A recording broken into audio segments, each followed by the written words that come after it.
This hearing of the Senate Foreign Relations Committee will come to order. Mr. Secretary, welcome. Pleased to see you before the committee again. It's nice to see the Secretary engage on a regular basis, and we appreciate that. And even though we may not always agree on everything, I appreciate your proactively making yourself available to discuss the budget. It sends an important signal about the value of transparency in our two branches of government working together on behalf of the American people. I'm also pleased to note that after 4 years in which this committee, on a bipartisan basis, greeted the foreign affairs budget proposals with various tones of incredulity, today we have a serious budget proposal that, if enacted, would represent the largest increase to the regular international affairs budget in more than a decade. That's not to say that we will see eye to eye on all the specific components, to be sure, but we're looking forward to a robust and substantive discussion. After a year during which the international community has been shaken to its core by the COVID pandemic, it should be clear to everyone that an ounce of prevention is worth a pound of cure in both public health and in international affairs, and especially where the two intersect. I was pleased to see the administration's recent announcement that we will be leading on the world stage by providing vaccines to countries desperately in need. Although I believe we should prioritize countries who embrace fundamental democratic freedoms and rights. For the international community to work for Americans, for fundamental universal values of human rights, democracy, and equitable prosperity, the United States must invest in and lead international institutions and stand up for international law. We must invest in smart economic development and free and fair trade. We must invest in meeting the challenges of climate change, and we must invest in our diplomacy and development professionals. For when we do not, we find that others with different interests and values have the space to act in ways that threaten to upend the global order and undermine our interests. The administration's proposal to significantly increase the budget for state and USAID and other international programs reflects the investments we need to be successful in furthering our nation's interests and values. And I want to commend you for seeking to rebalance the budget away from overseas contingency operations and to restore base funding. But today's hearing isn't just about numbers, it's about how we invest those numbers. So let me take a few minutes to highlight a few issues and areas of concern. Broadly in the Middle East, we need to rebalance a heavily military and arms sales-oriented policy to one that focuses more on strategic, diplomatic, and development investments. And while not directly related to the budget, we certainly want to hear about the administration's efforts to reach a comprehensive diplomatic agreement with Iran that goes far beyond the JCPOA. What is the definition of stronger? In Europe, many of us were disappointed by the administration's decision to waive sanctions on Nord Stream 2. As I know that when you leave us today, you're heading to Europe, I look forward to hearing your perspective about how the U.S. can work to assure Ukraine of our commitment to its security. And critically, in advance of President Biden's meeting with Putin, I hope the administration sends a very strong message to Moscow. Putin only understands strength. On Afghanistan, the security situation is increasingly dire, and we have to start thinking about our contingency planning. The committee needs to hear beyond vague promises of commitment to the Afghan people what we are going to do. In Africa, the administration faces a raft of diplomatic challenges. China and Russia continue to act in ways inimical to our interests and those of the majority of the people in Africa. My apologies. Tensions between Ethiopia, Egypt, and Sudan over the Grand Ethiopian Renaissance Dam could destabilize the entire Horn of Africa. Al-Shabaab poses a continuing threat, while in Mozambique another robust terrorist threat has emerged. Coups in Mali and Chad have undermined international counterterrorism and development efforts, and Nigeria requires a fundamental rethink of the framework of our overall engagement.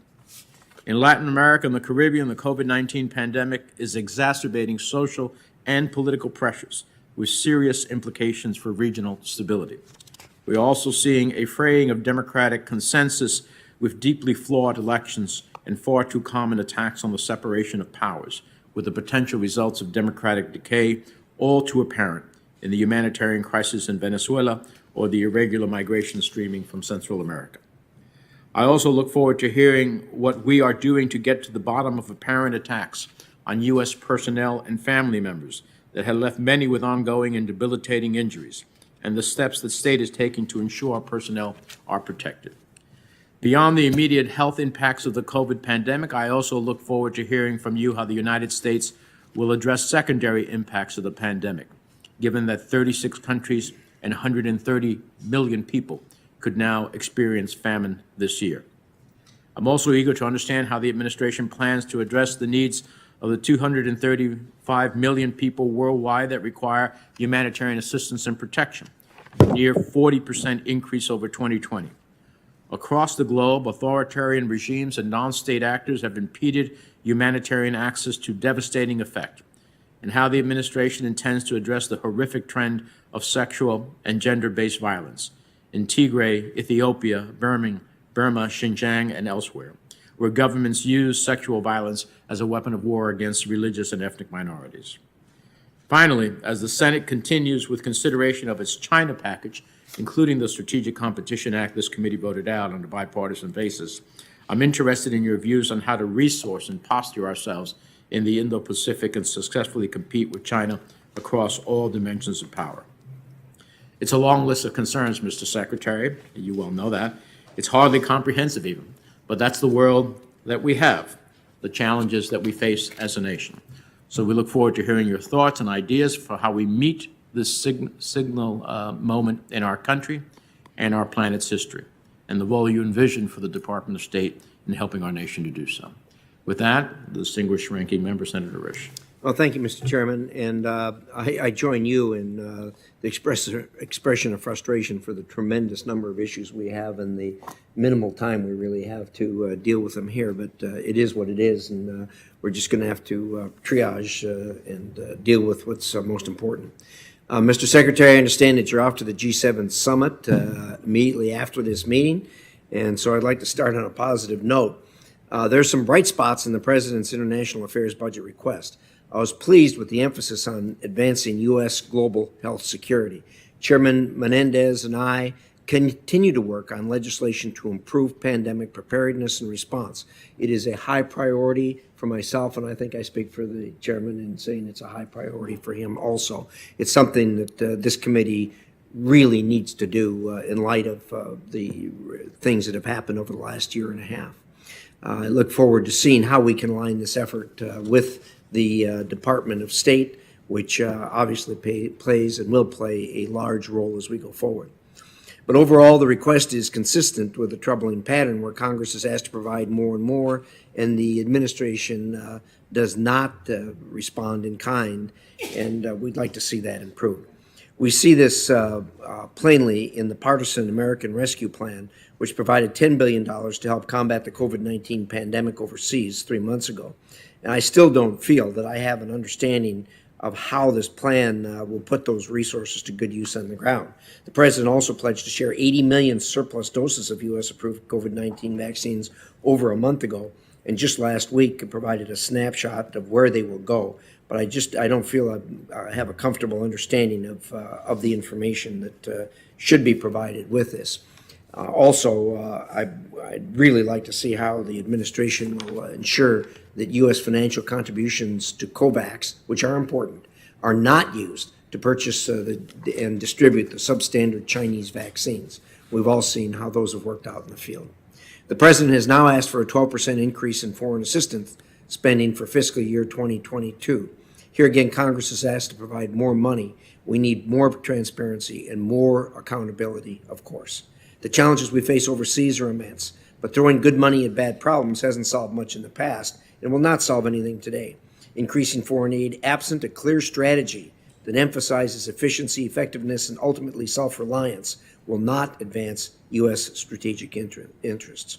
Nor will a budget that proposes to throw hard-earned U.S. taxpayer dollars, or worse, our kids' and our grandkids' money at a wholly unaccountable international institutions, including the Green Climate Fund or UN agencies in dire need of reform like the UN Human Rights Council and, of course, the World Health Organization, which itself admits that reform is needed. I believe that advancing an effective strategy to compete with the People's Republic of China must be the United States' top policy priority.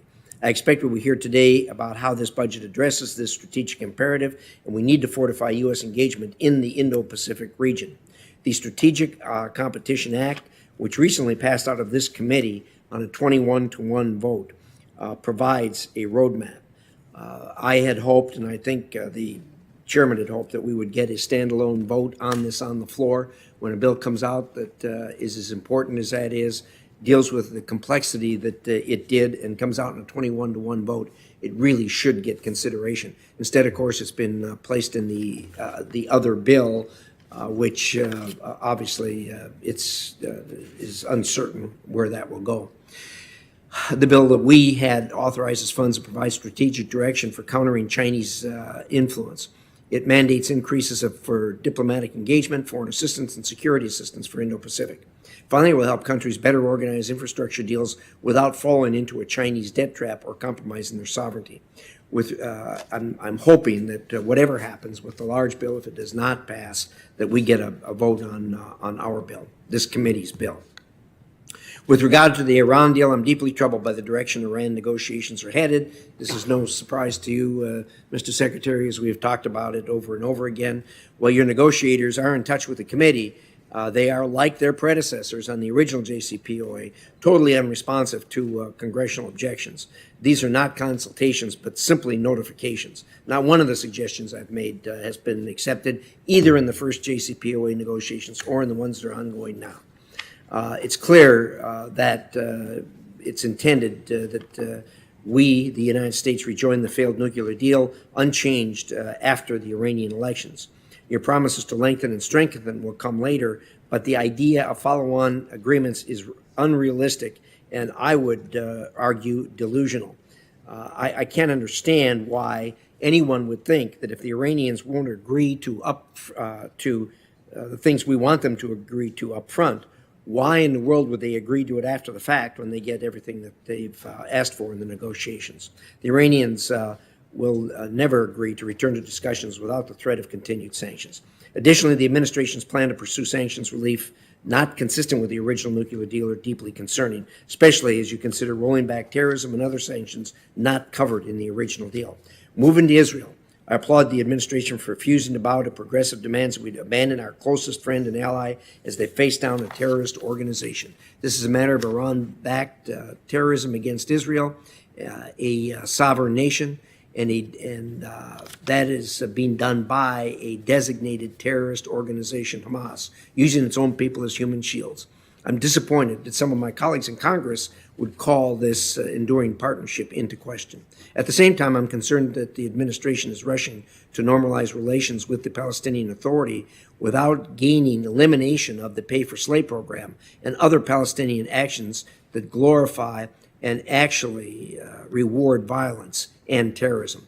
On Afghanistan, I have long called for a responsible end to the war, but by doing so in a manner that keeps Americans safe. I believe that what appears to be a rushed and political decision to withdraw without consideration of our counterterrorism priorities will allow Afghanistan to serve as a future platform for terrorist attacks against the United States and our partners. I have concerns that the despicable attack on the girls' school in Kabul is a sign of more to come. I'm also concerned by the President's submission to Putin and abandonment of our European allies by waiving sanctions on Nord Stream 2 AG. You testified in January that Nord Stream 2 is a bad deal, yet this administration is allowing it to be completed. I understand you have some thoughts on that you're going to tell us about today. This is a decision is really an affront to us. I can't understand. I totally do not understand how the President, within very short time after being inaugurated, within hours, put a pen to a piece of paper, shut down the Keystone Pipeline, put Canadians and Americans out of work, and yet we don't have that same enthusiasm to shut down the Nord Stream pipeline. As the President heads to Europe, I hope to see the emergence of a real strategy for dealing with Russia, not just more dialogue. Give Putin an inch, and he will take a mile, and I agree with the chairman wholeheartedly that all he understands is power. Lastly, in regards to the UN this fall, the United States will renegotiate the scales of assessment for UN peacekeeping. Currently, the UN has assessed the United States at a rate of 27.9%. As you know, this is not congruent with U.S. law. No country should pay more than 25%, and in 1994, Congress enacted a bill that imposed a 25% cap. I would hope the administration would follow this law. It remains in effect today, and it must be used as the negotiating position. I look forward to hearing your testimony on these and other items that are of concern to you. Thank you, Mr. Chair. Thank you, Senator Risch. Your full statement will be included in the record, Mr. Secretary, and the floor is yours. Thank you very much. Chairman Menendez, Ranking Member Risch, all the members of the committee here today very much appreciate this opportunity to talk about the proposed budget and how it will help us achieve our national security priorities and deliver results for the American people, which is our common responsibility and common cause. We see this as a critical moment for the United States and for our global leadership. We face major tests, including stopping COVID-19, rising the challenge of climate change, supporting a global economic recovery that delivers for American workers and their families. We need to revitalize our alliances and partnerships, outcompete China, and defend the international rules-based order against those who seek to undermine it, renew democratic values at home and abroad, and push back against malign activity by our adversaries. In a more competitive world, other countries are making historic investments in their foreign policy toolkit. We need to do the same thing. And that's why in this budget, we've requested $58.5 billion for the State Department and USAID for fiscal year 2022. And just to touch on some of the specifics, the budget will strengthen global health. The United States has been a leader in this field for decades in Africa and around the world.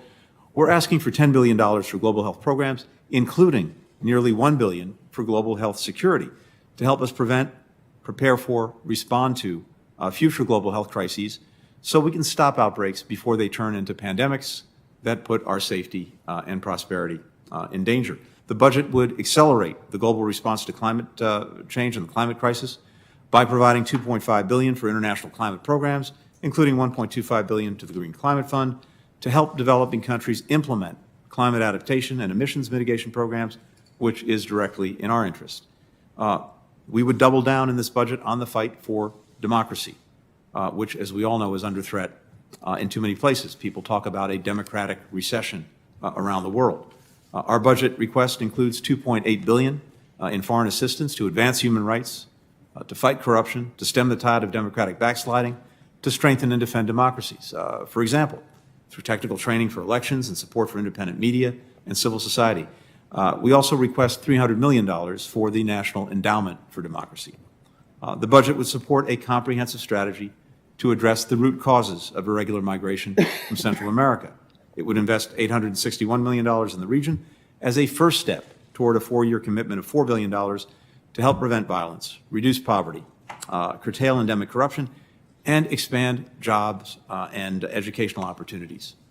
The budget would reestablish our humanitarian leadership with a request of $10 billion in assistance to support refugees, victims of conflict, other displaced people, and to rebuild the refugee admissions program. The budget would support our partners in the Middle East by fully funding our commitment to key countries, including Israel and Jordan, and by restoring humanitarian assistance to the Palestinian people. It includes a budget request for $3.6 billion to pay our assessed contributions in full to international organizations, initiatives, and peacekeeping efforts, including to restore our annual contributions to the World Health Organization. As China and other countries work hard to bend international organizations to their worldview, we need to do our best to ensure that these organizations instead remain grounded in the values, the principles, the rules of the road that have made our shared progress possible for so many decades. And finally, Mr. Chairman, Ranking Member, to deliver in all of these areas, the budget will reinvest in our most vital asset, and that's our people. It will provide new resources to recruit, train, and retain a first-rate, diverse global workforce with nearly 500 additional foreign and civil service positions, the largest increase for the State Department staffing in a decade. And critically, it would modernize our technology and cybersecurity, protect our embassies and consulates, include a direct appropriation of $320 million for consular services worldwide, so we can continue to provide those vital services to Americans and those who seek to travel, study, or do business with the United States. Our national security depends not only on the strength of our armed forces, but on our ability to conduct effective diplomacy and development. That's how we solve global challenges. That's how we forge cooperation, advance our interests and values, protect our people, and prevent crises overseas from becoming emergencies here at home. And that's why diplomacy and development are smart investments for American taxpayers. A final word, Mr. Chairman. A top priority for me as Secretary is to restore the traditional role of Congress as a partner in our foreign policy making. That's the spirit that I bring to today's conversation, and I'm grateful for this opportunity and the opportunity to have a dialogue and answer your questions. Thank you. Well, thank you, Mr. Secretary. We look forward to engaging in that. We'll do a start around the questions. And let me first start on the budget. I have been a robust defender of the State Department's budget in years in which we received budgets that clearly could not meet the mission of the State Department or the interests of the United States. So I'm glad to see, as I said in my remarks, a budget that is real and that would be the single most significant increase in a decade. And I support, in general, I support the effort. I may have some suggestions to make as we move forward on the refinement of elements of it, but I do want you to know I support it. Having said that, I'd like to explore with you some regional issues for which this budget is ultimately going to be put to work. Is it fair to say that when we had the JCPOA, Iran continued to pursue ballistic missiles, Iran continued to destabilize the region, Iran continued to be the single most significant sponsor of terrorism in the world? I think it is fair to say that, Mr. Chairman, although I think, unfortunately, its activities in those areas have only gotten worse. I agree. Since we've been out of the agreement. It's gotten worse. I agree with you on that. Is it fair to say that when we had the JCPOA, that Iran did not seek to change its ways in these areas and others, or seek to get greater relief from sanctions in order to change their ways on these various issues?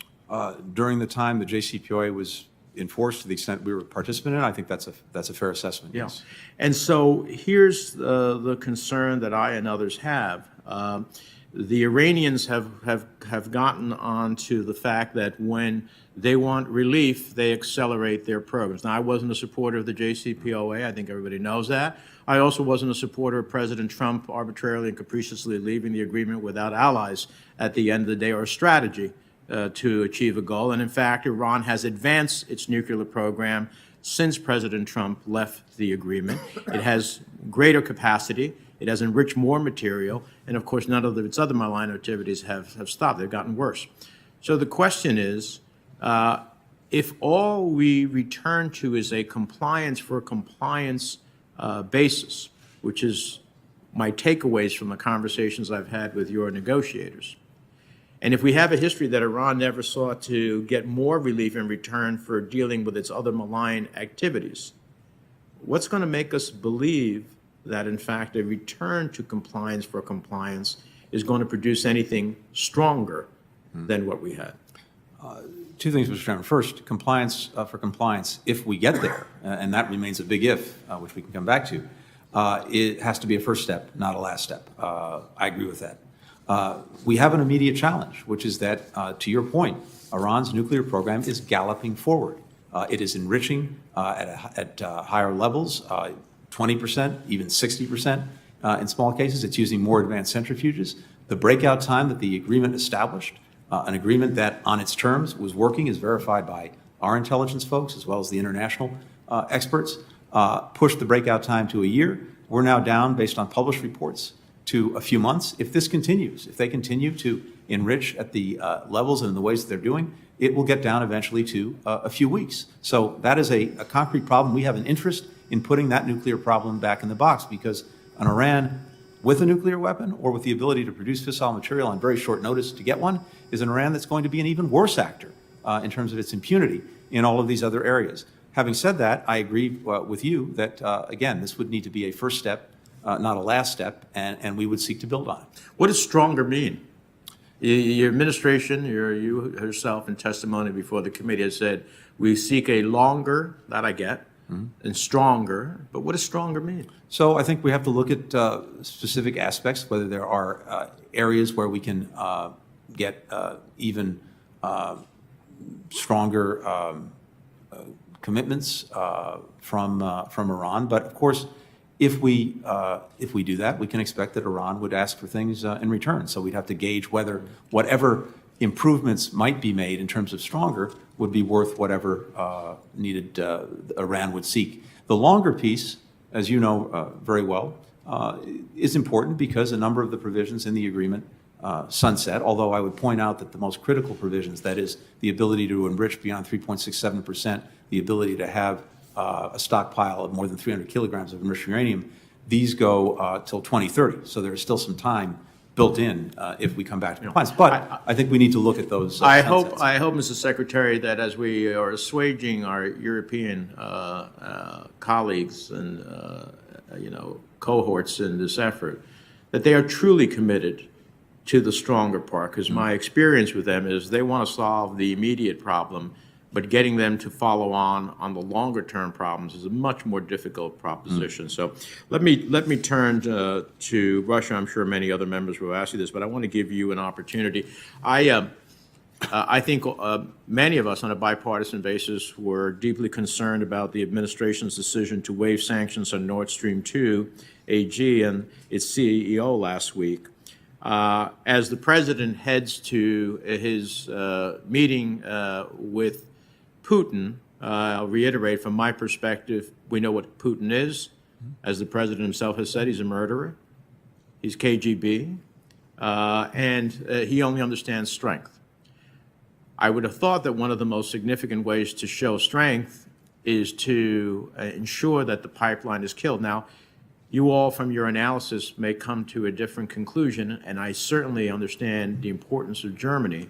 But if you want to give somebody a very strong blow to send a message, Nord Stream would have been it. So why don't you share with us the thinking that went behind on the waiver? Sure, no, and I appreciate that very much. First, as you know, construction on the pipeline began in 2018. By the time we took office, it was over 90% complete, the physical construction of the pipeline. On May 19th, under the PISA legislation, we sanctioned 13 ships and 4 companies, the largest number of entities sanctioned under that legislation since it was put into effect. But we also issued a national interest waiver under the law with regard to the parent company, Nord Stream 2 AG, and its CEO. That waiver can be rescinded at any time. Why did we do that?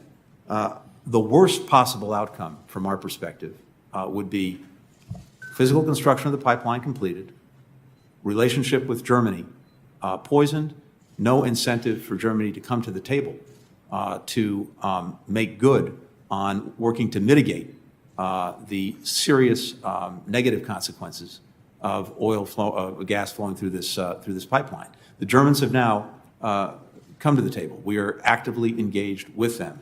And there are a few things that absolutely would need to happen going forward, as you know, as we've had an opportunity to discuss. Ukraine needs to be made whole if this pipeline is going to go into operation. It will potentially lose transit fees as a result of the pipeline going around Ukraine. That needs to be dealt with.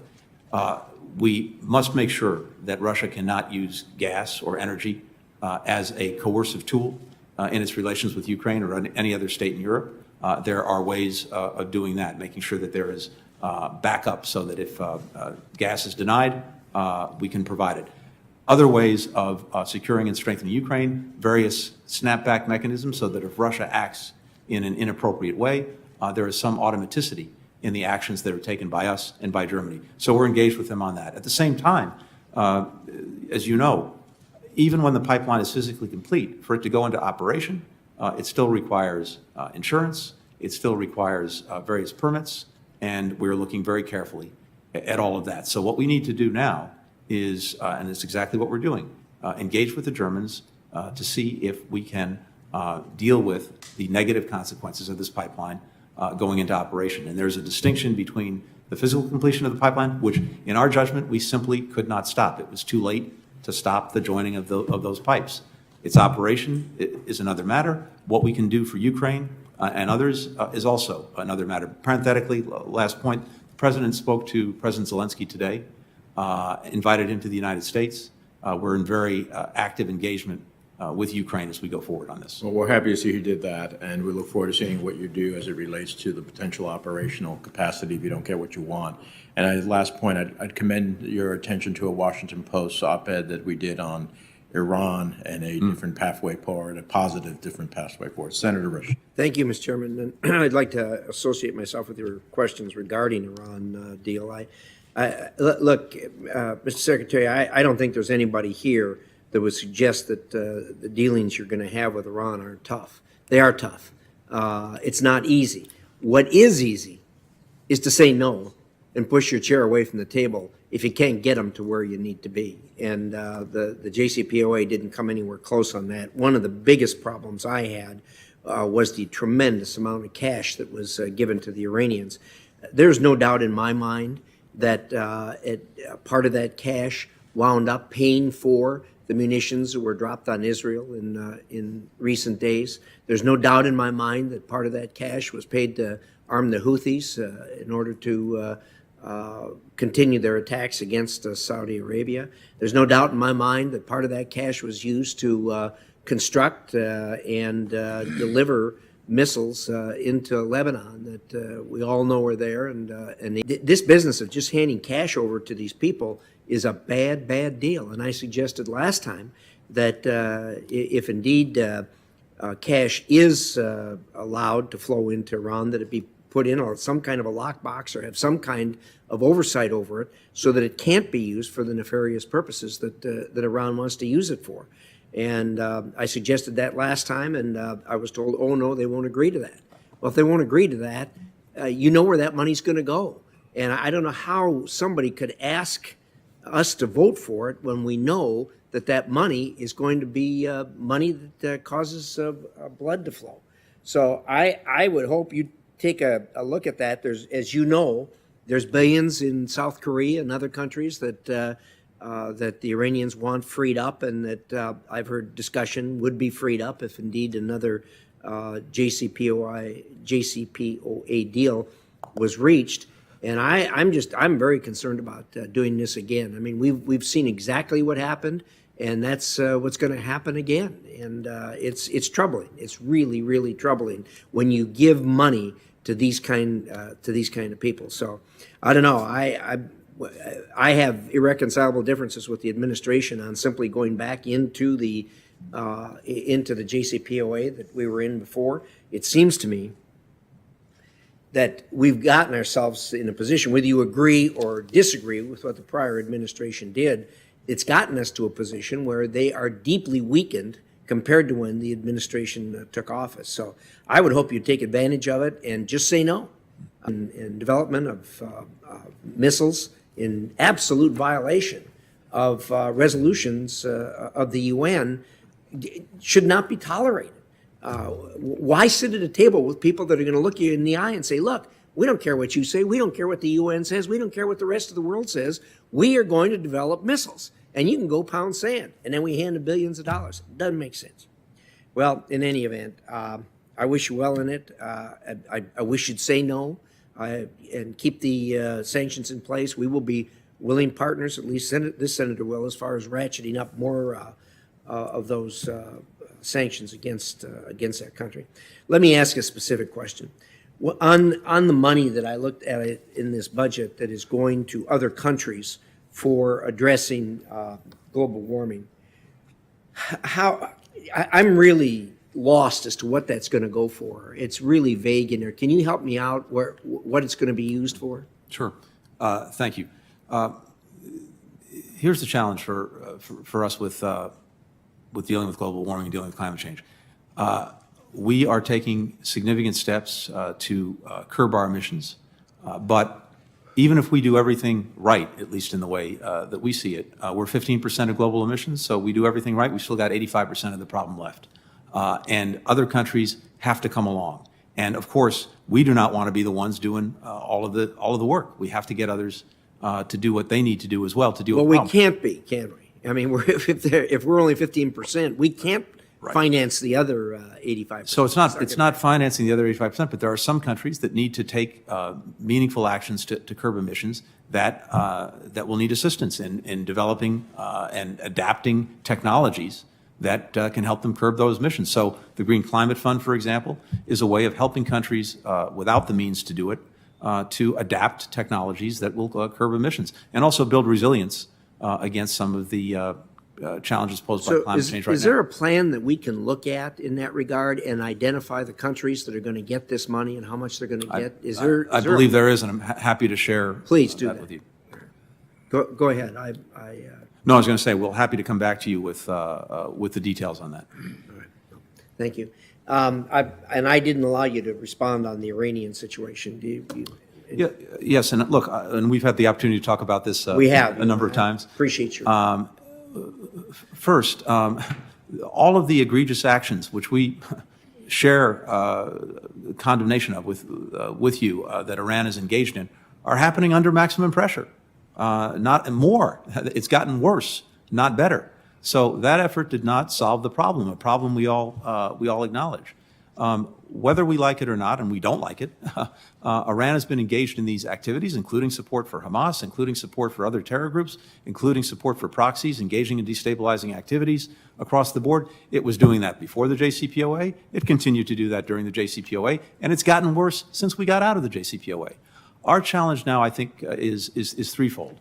One is we have the problem that its nuclear program, now that it is not abiding by the constraints of the JCPOA, is literally galloping forward. And we talked about that a few minutes ago. But the magnitude of their enrichment, enriching more at higher levels, is putting it in a position where the breakout time is inexorably getting down from a year to months to eventually weeks.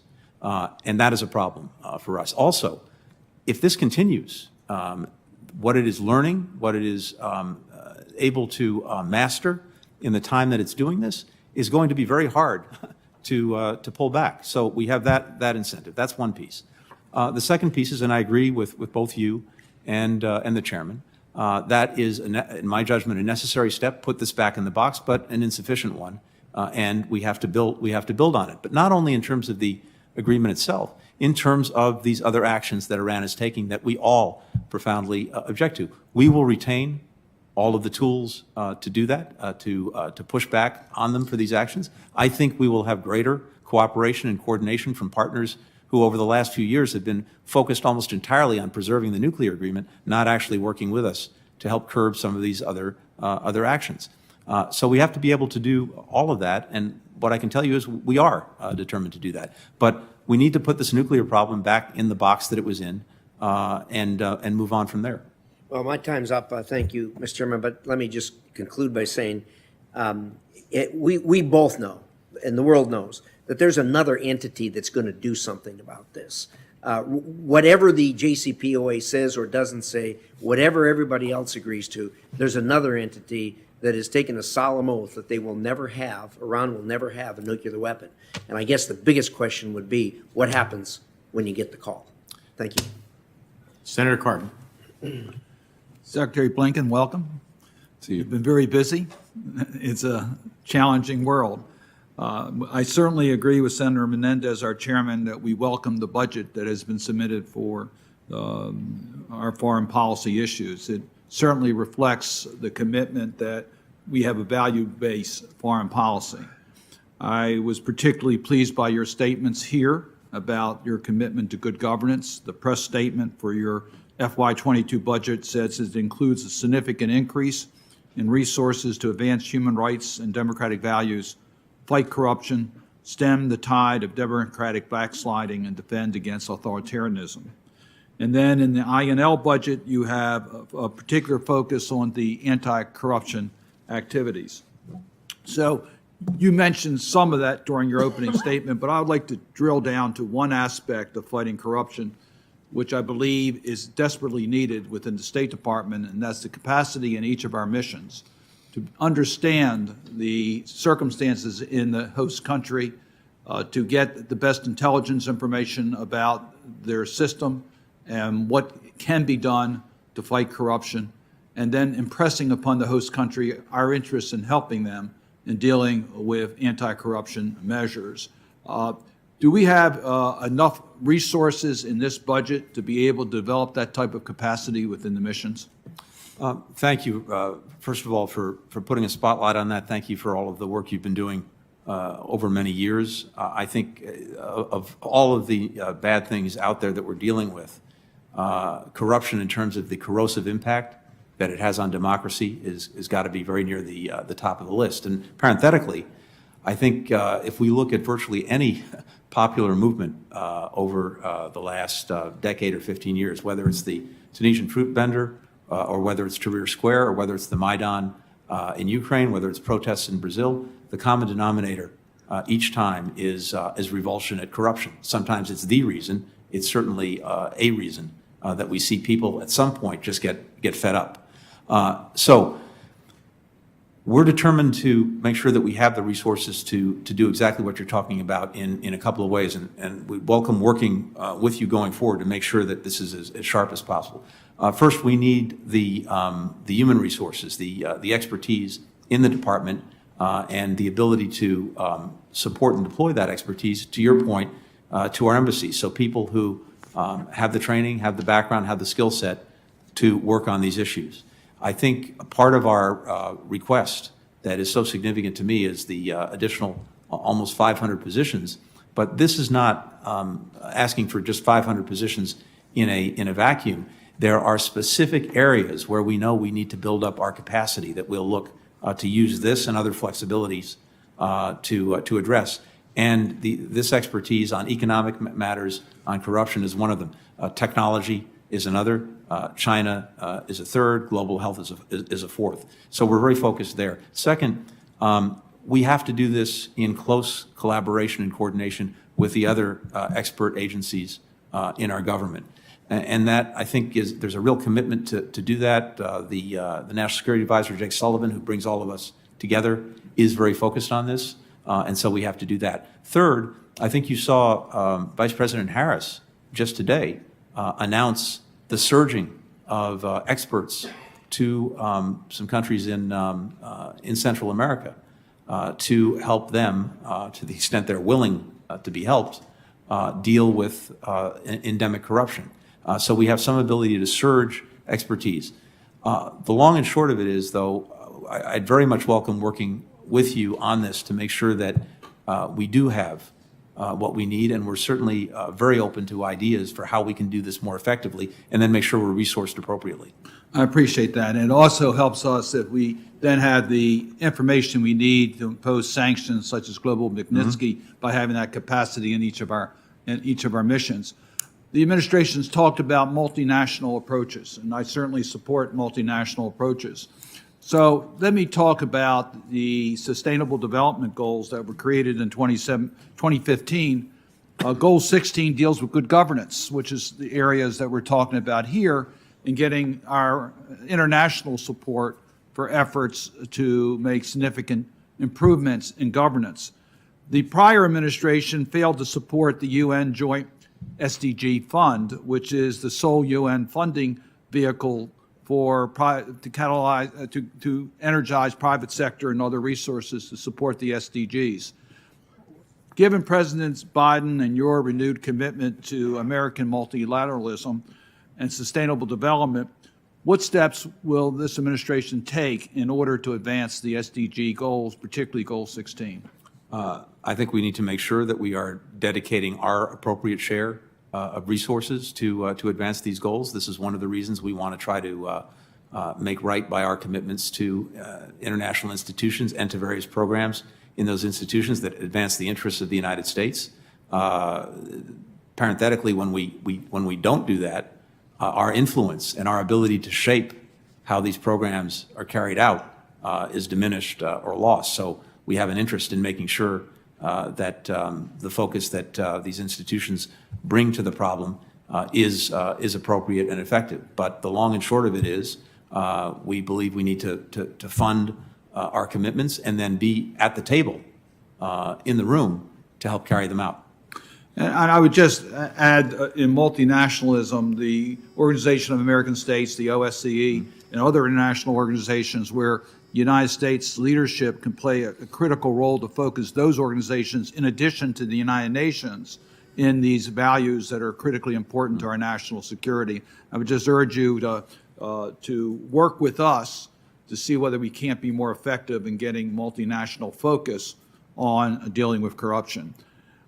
I want to add my view in regards to the Iran circumstance. I agree with Chairman Menendez. He and I had similar views on the JCPOA and President Trump's decision to leave the JCPOA. But just make one point. The JCPOA was a lifetime prohibition about Iran being able to have a nuclear weapons program. That's correct. So we had sunsets that would be irrelevant to that lifetime commitment. So when you talk about whatever we get back into an agreement, it's got to make sure that there's a lifetime prohibition about Iran ever becoming a nuclear weapon state, and you have functioning agreements that you can identify to make sure they never get within a year of breakout. Thank you. Thank you, Mr. Chairman. Senator Johnson. Thank you, Mr. Chairman. Mr. Secretary, I was part of an effort led by Senator Cruz and Senator Shaheen to impose sanctions to stop the building of the Nord Stream 2 pipeline. I have to admit, honestly, I was surprised at how unbelievably effective those sanctions were, and it stopped it. When you came before this committee about 5 months ago, I thought you were completely on board with the continued halting of the construction of the Nord Stream 2 pipeline. I have to admit, I'm shocked at now the fact that yesterday and today you are conceding the fact that it's going to get built. That would have been really nice to know 5 months ago. When did your thinking change on that? Thank you, Senator. Again, as we discussed then, unfortunately, construction started on this bad idea in 2018, and when we last spoke, the pipeline was well over 90% complete as a physical. Yes, and it was quite complete when we imposed sanctions and halted it last time. Why not continue the pause of sanctions? I'm sorry, your explanation literally makes no sense. So now we're conceding the building. We're going to have it constructed, and now we're going to somehow impose serious consequences when Germany doesn't live up to providing the revenue relief for Ukraine when Russia does use it as a weapon? As a practical matter, as we looked at this, we all agreed this pipeline is a bad idea. We oppose it. The President has been clear about that for a long time. But as a very practical matter, with inheriting a pipeline that was 95% complete, none of the... We stopped it the last time. Let's move on to Iran. No, in fact, we didn't, by definition. Let's move on to Iran. During the debate over the JCPOA, I offered an amendment to deem that a treaty. From my standpoint, that amendment should have passed 100-0. And had it passed 100-0, the JCPOA would have been, first, a far better agreement, and you wouldn't be in a position where from one administration to the next, a president can just cancel another executive agreement. So now you're engaged in further discussions with Iran. I have my doubts that you will end up with a better agreement. It's going to be worse. It'll embolden Iran. Don't you think, first of all, what justification is there, something that is that significant? And again, you take a look at the State Department's own manuals in terms of how it defines a treaty. I think it's quite clear that the original JCPOA was a treaty. Don't you think any agreement that you enter into with Iran should be deemed a treaty and should be ratified in the United States Senate? Senators, you know, numerous arms control and nonproliferation agreements reached by the United States were not treaties. And there are benefits, you're right, to enshrining something in a treaty. There are also downsides in terms of some of the constraints that it actually would place on us. It's also more complicated when you're dealing with a multi-party agreement, which was the case of the JCPOA. We had, of course, the European partners. We had the Russians, the Chinese, not to mention the Iranians. So looking at the history of arms control and nonproliferation agreements, looking at what would give us maximum flexibility, and this was the most effective way forward. Okay, well, respectfully disagree. Real quick, I did send a letter together with Senator Scott inquiring as to why the State Department ended its investigation regarding the gain of function and the lab leak origination of the coronavirus. I think your response is due on June 10th. I'm hoping you'll respond and provide us the information we're requesting. Are you aware of that letter?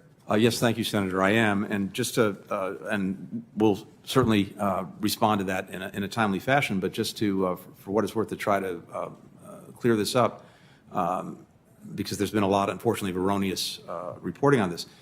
The study in question, the work in question, was asked for by the Trump administration. They hired a contractor within the State Department to do an internal inquiry into the origins of COVID-19 with a focus on the lab leak scenario. That work was completed. It wasn't terminated. It was Okay, so completed. just explain that when you return it to me. I want to move on to another issue. So just respond to my oversight request. Finally, I want to talk about the budget as it relates to what the Biden administration is proposing to spend, I guess, to fix Central America. My first trip down to Central America, it was interesting what the presidents of those countries talked about in terms of problems they were dealing with. And first it was corruption and then impunity.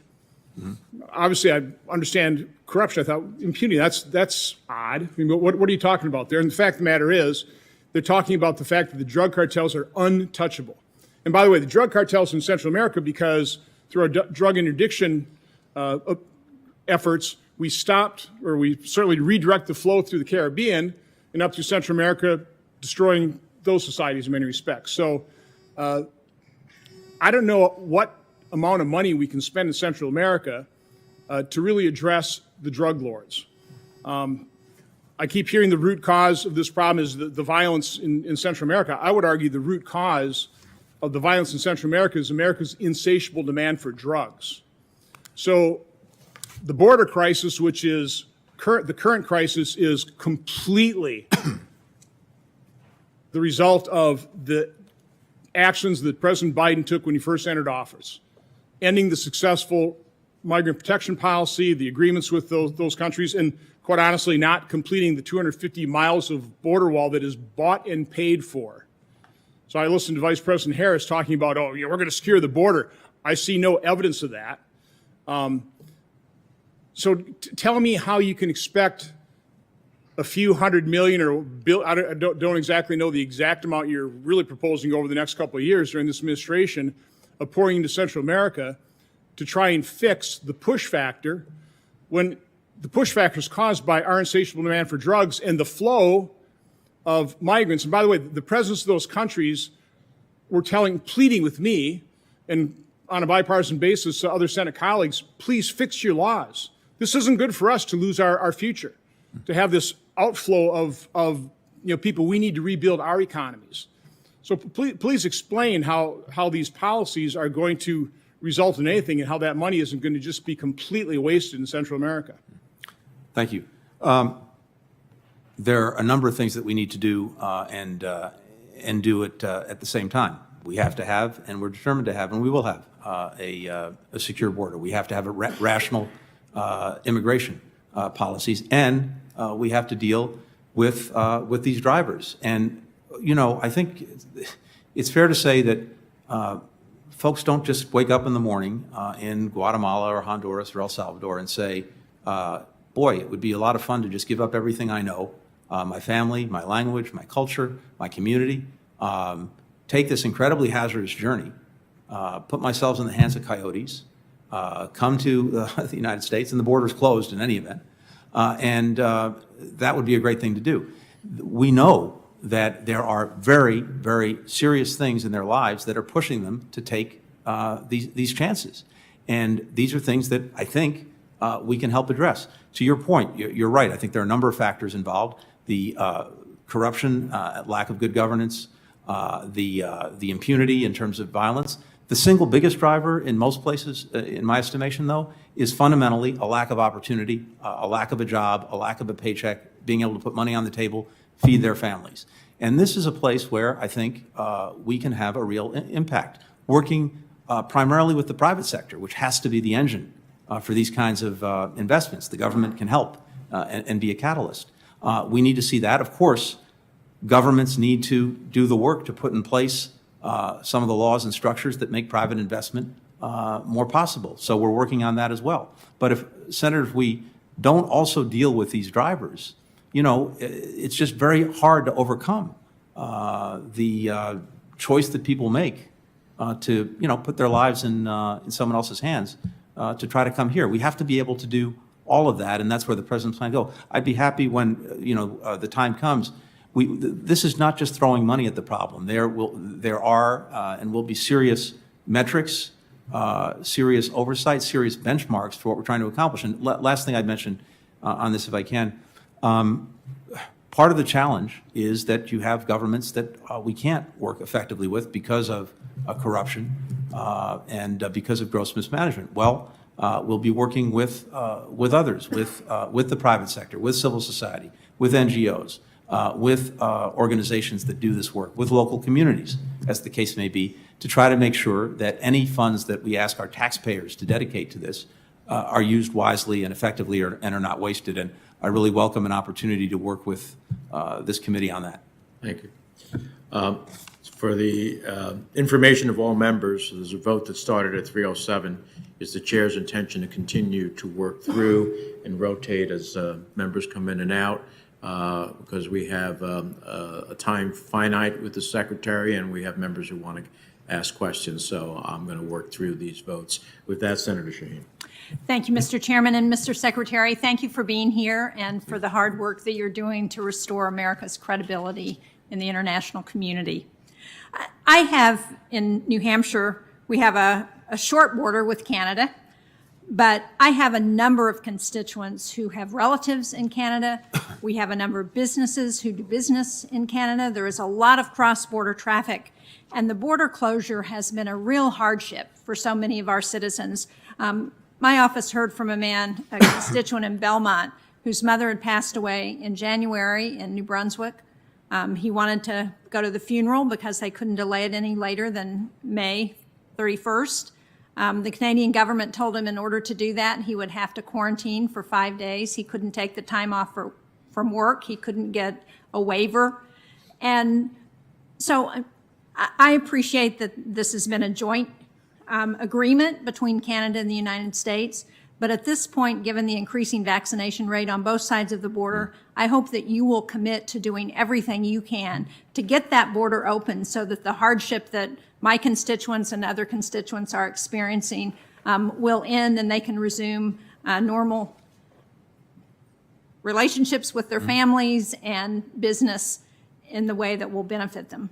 I very much appreciate, Senator, those hardships for all of the border states with Canada. This is something that I've engaged my Canadian counterpart on multiple times.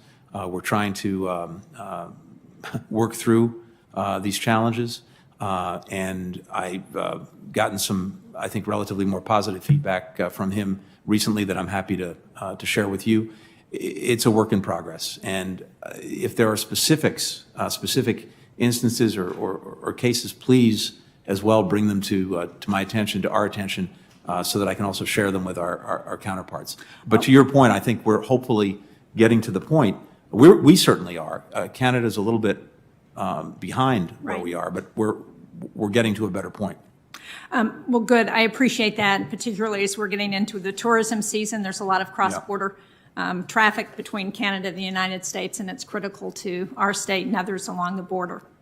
I want to follow up with the questions that have already been asked about Nord Stream 2, because as you know, this is something that I have been very concerned about. And I just returned from a trip to Kyiv with my colleagues, Senators Murphy and Portman, who were also along. And one of the things we heard very loudly from our Ukrainian partners was just how devastating the loss of revenue will be once Russians stop using Ukraine as a transit route. Also, the concern about giving Russia another weapon to use against Europe, and the other potential ramifications of the fallout from completion of Nord Stream 2. So you talked about trying to make the Ukrainians whole in terms of the transit fees, but can you also discuss what else we can do to support Ukraine if this pipeline becomes operational, and what the Germans might be willing to do in that regard. Certainly.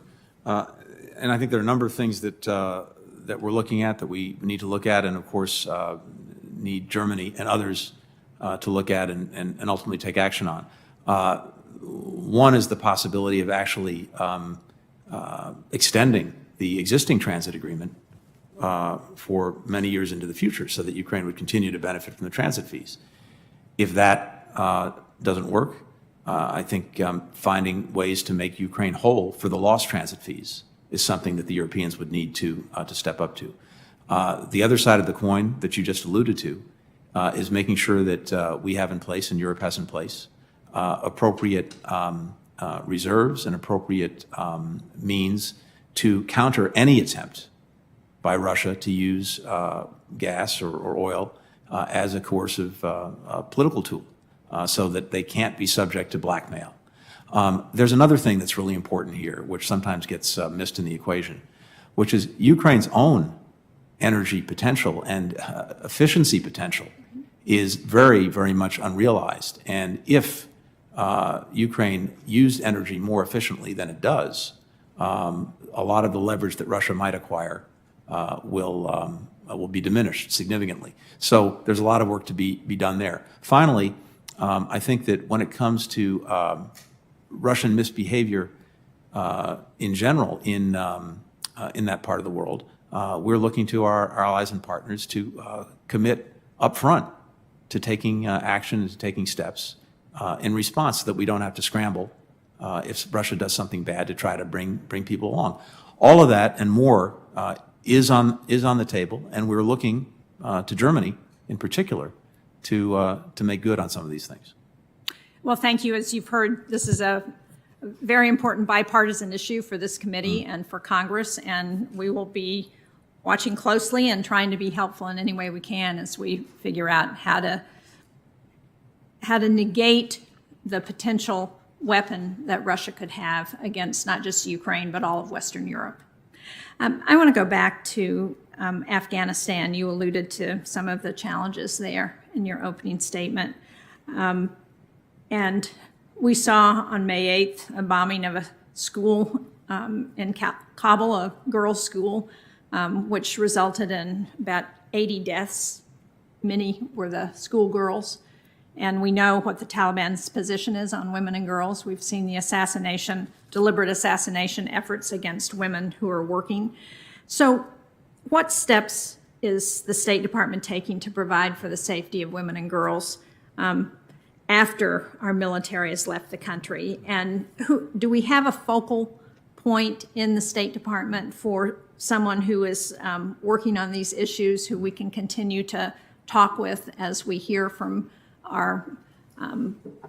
the women leaders in Afghanistan who are so worried about what's going to happen? Yeah. First, just with regard to the attack that you referenced, I mean, we all know, we witness horrible things happening every single day in places that we're all focused on.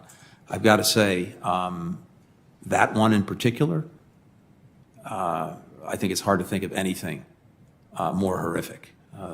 The deliberate murder of these young girls in a school. That hit me profoundly as well.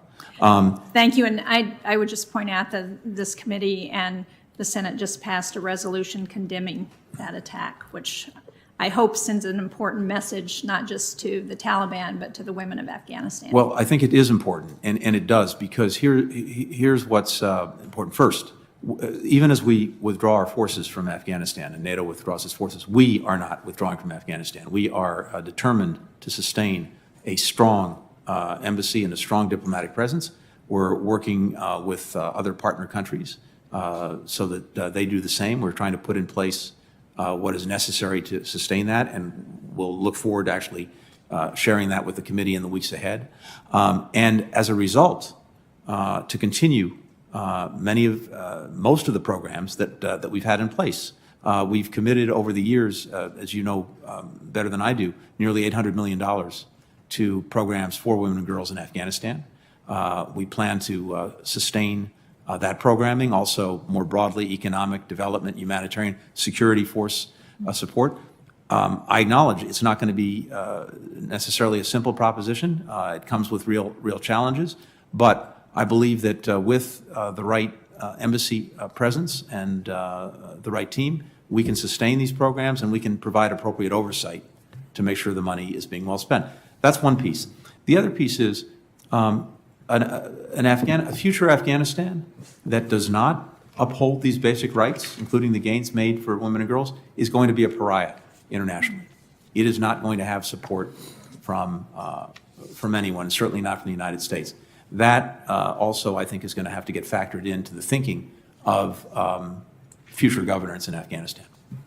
Well, thank you. I'm out of time, but I certainly hope that's the case and that the United States will continue to lead the charge on getting support from the international community to hold the Taliban accountable for what they're doing. Thank you. Senator Romney. Thank you, Mr. Chairman. And Mr. Secretary, it's good to see you and appreciate the work that you're leading and applaud many of the initiatives that you've described today and that you're carrying out.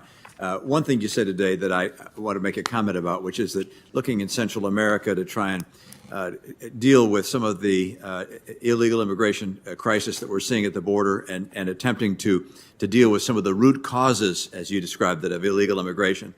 And some funding providing to the Central Americans to help deal with some of those root causes. I'm concerned that a lot of that funding is going to end up in corrupt hands. I'd also note that fighting crime and poverty there is quite a task because we have crime and poverty here that we haven't been able to solve. How we're going to solve them in someone else's country is beyond me. And I also believe that the great majority of people who come here illegally come here for better opportunity, which is part of our free enterprise system as opposed to the socialism they're living under, and for freedom. And they're in autocracies. And so I would note that I think the best solutions to this crisis are completing the barrier, mandatory E-Verify. These are the kinds of things I think will make the difference. But let me note on another topic. I'm concerned about what I read about Mexico and about the number of assassinations that have occurred in Mexico leading up to their elections.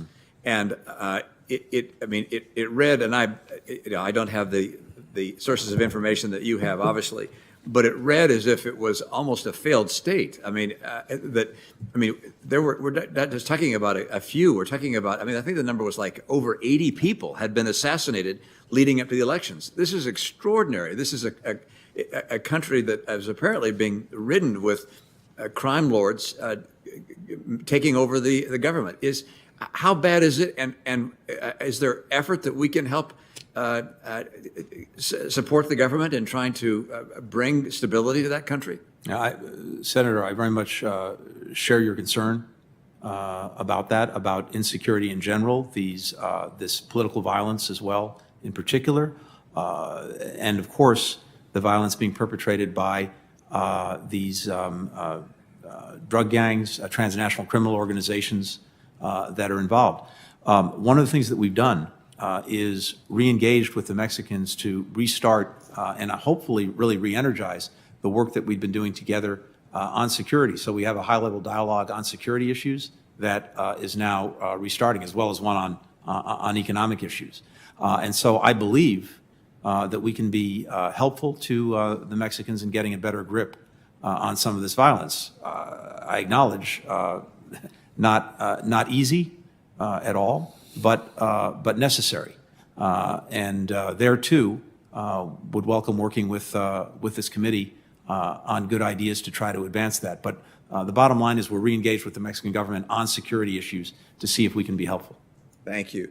Another topic going across the world in Taiwan. I'm very concerned that what the Taiwanese are hearing from the Chinese is harming our interests there and the interests of freedom. According to the ambassador from Taiwan, she indicated that she received social media that said that Americans have so much vaccine that we're using it to provide vaccines for our animals, our pets, our dogs and our cats, and that the lives of Taiwanese is not worth as much as an American dog. clearly it's in our interest, in a very critical nation in the world, to see vaccinations that we have available going to Taiwan. I'm concerned if COVAX is the source of providing those vaccines, that COVAX will be, if you will, pressured by China, will not give the Taiwanese what they need. Are we giving directly the vaccinations that Taiwan needs? And can we make the number large enough? I understand it was announced at 750,000 doses. If that's a Pfizer or Moderna dose, that's half that number in terms of vaccinated people. They need something much closer to 2 million. Can we be more? I just hope that you'll bring extra attention to that issue. Senator, in short, yes, we're making sure that vaccines do get to Taiwan. And just to be clear about what we're doing and how we're doing it, the president announced, as you know, that we would be pushing out between now and early July 80 million vaccine doses, to include a combination of AstraZeneca, but also Pfizer, Moderna, and we're doing some of that in coordination with COVAX, but even in coordination with COVAX, we can direct where the vaccines go, and some of it just directly. The first 25 million doses is what we describe the allocation for those, to include doses for Taiwan. There are another 55 million to follow, again, between now and early July. And then beyond that, two things are very important. One is we'll continue after the 80 million to provide excess doses in the months ahead as we have them, because we will have them. Parenthetically, the 80 million doses, we will by a factor of 5 be the leading country in sharing vaccines with the world by a factor of 5. China's sold a lot to other countries, but in terms of actually giving them to other countries, by a factor of 5. But equally important, we are working very hard right now on significantly increasing production capabilities so that we can make sure that more vaccines are produced more quickly and that we can be the leader in vaccinating the world. And of course, as you know, that's also profoundly, it's not just the right thing to do, it's profoundly in our interest, because as long as this virus is replicating somewhere, it's going to be mutating, and if it's mutating, it could come back to bite us. So we have a strong incentive to get ahead of this, and I believe that with the work that we're doing, the president's doing on this, we will be the leader in making sure that the world's vaccinated, including Taiwan. I have very little time, and so that means you have very little time for this answer, but I'm coming back from Europe and the meeting with the G7.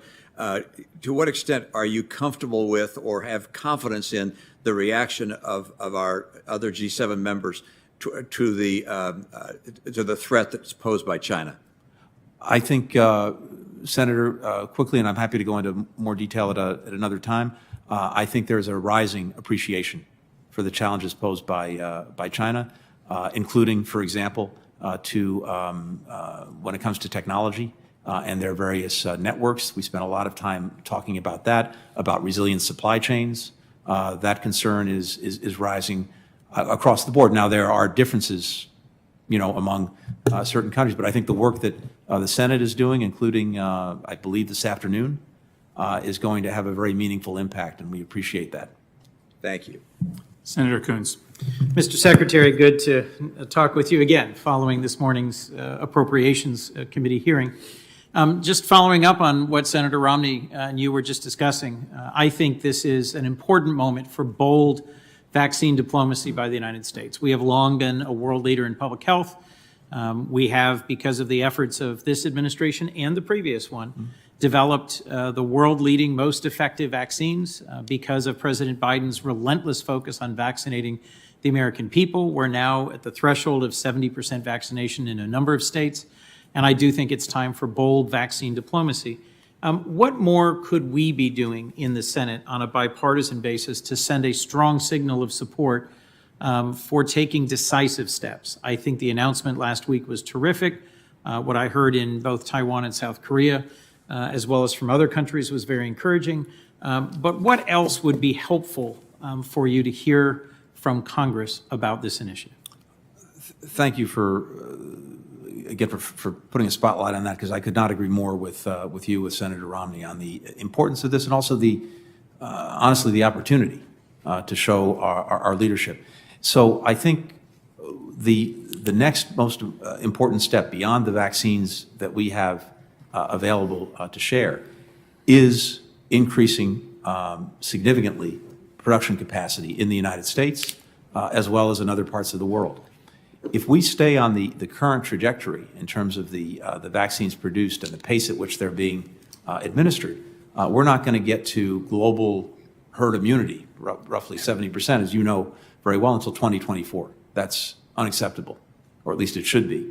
We do, I believe, especially if we manage to significantly increase production and then share that production, we can get there a lot faster. So I think, I think the president will be coming back to you on this, in the relatively near future, things that we can do to boost production.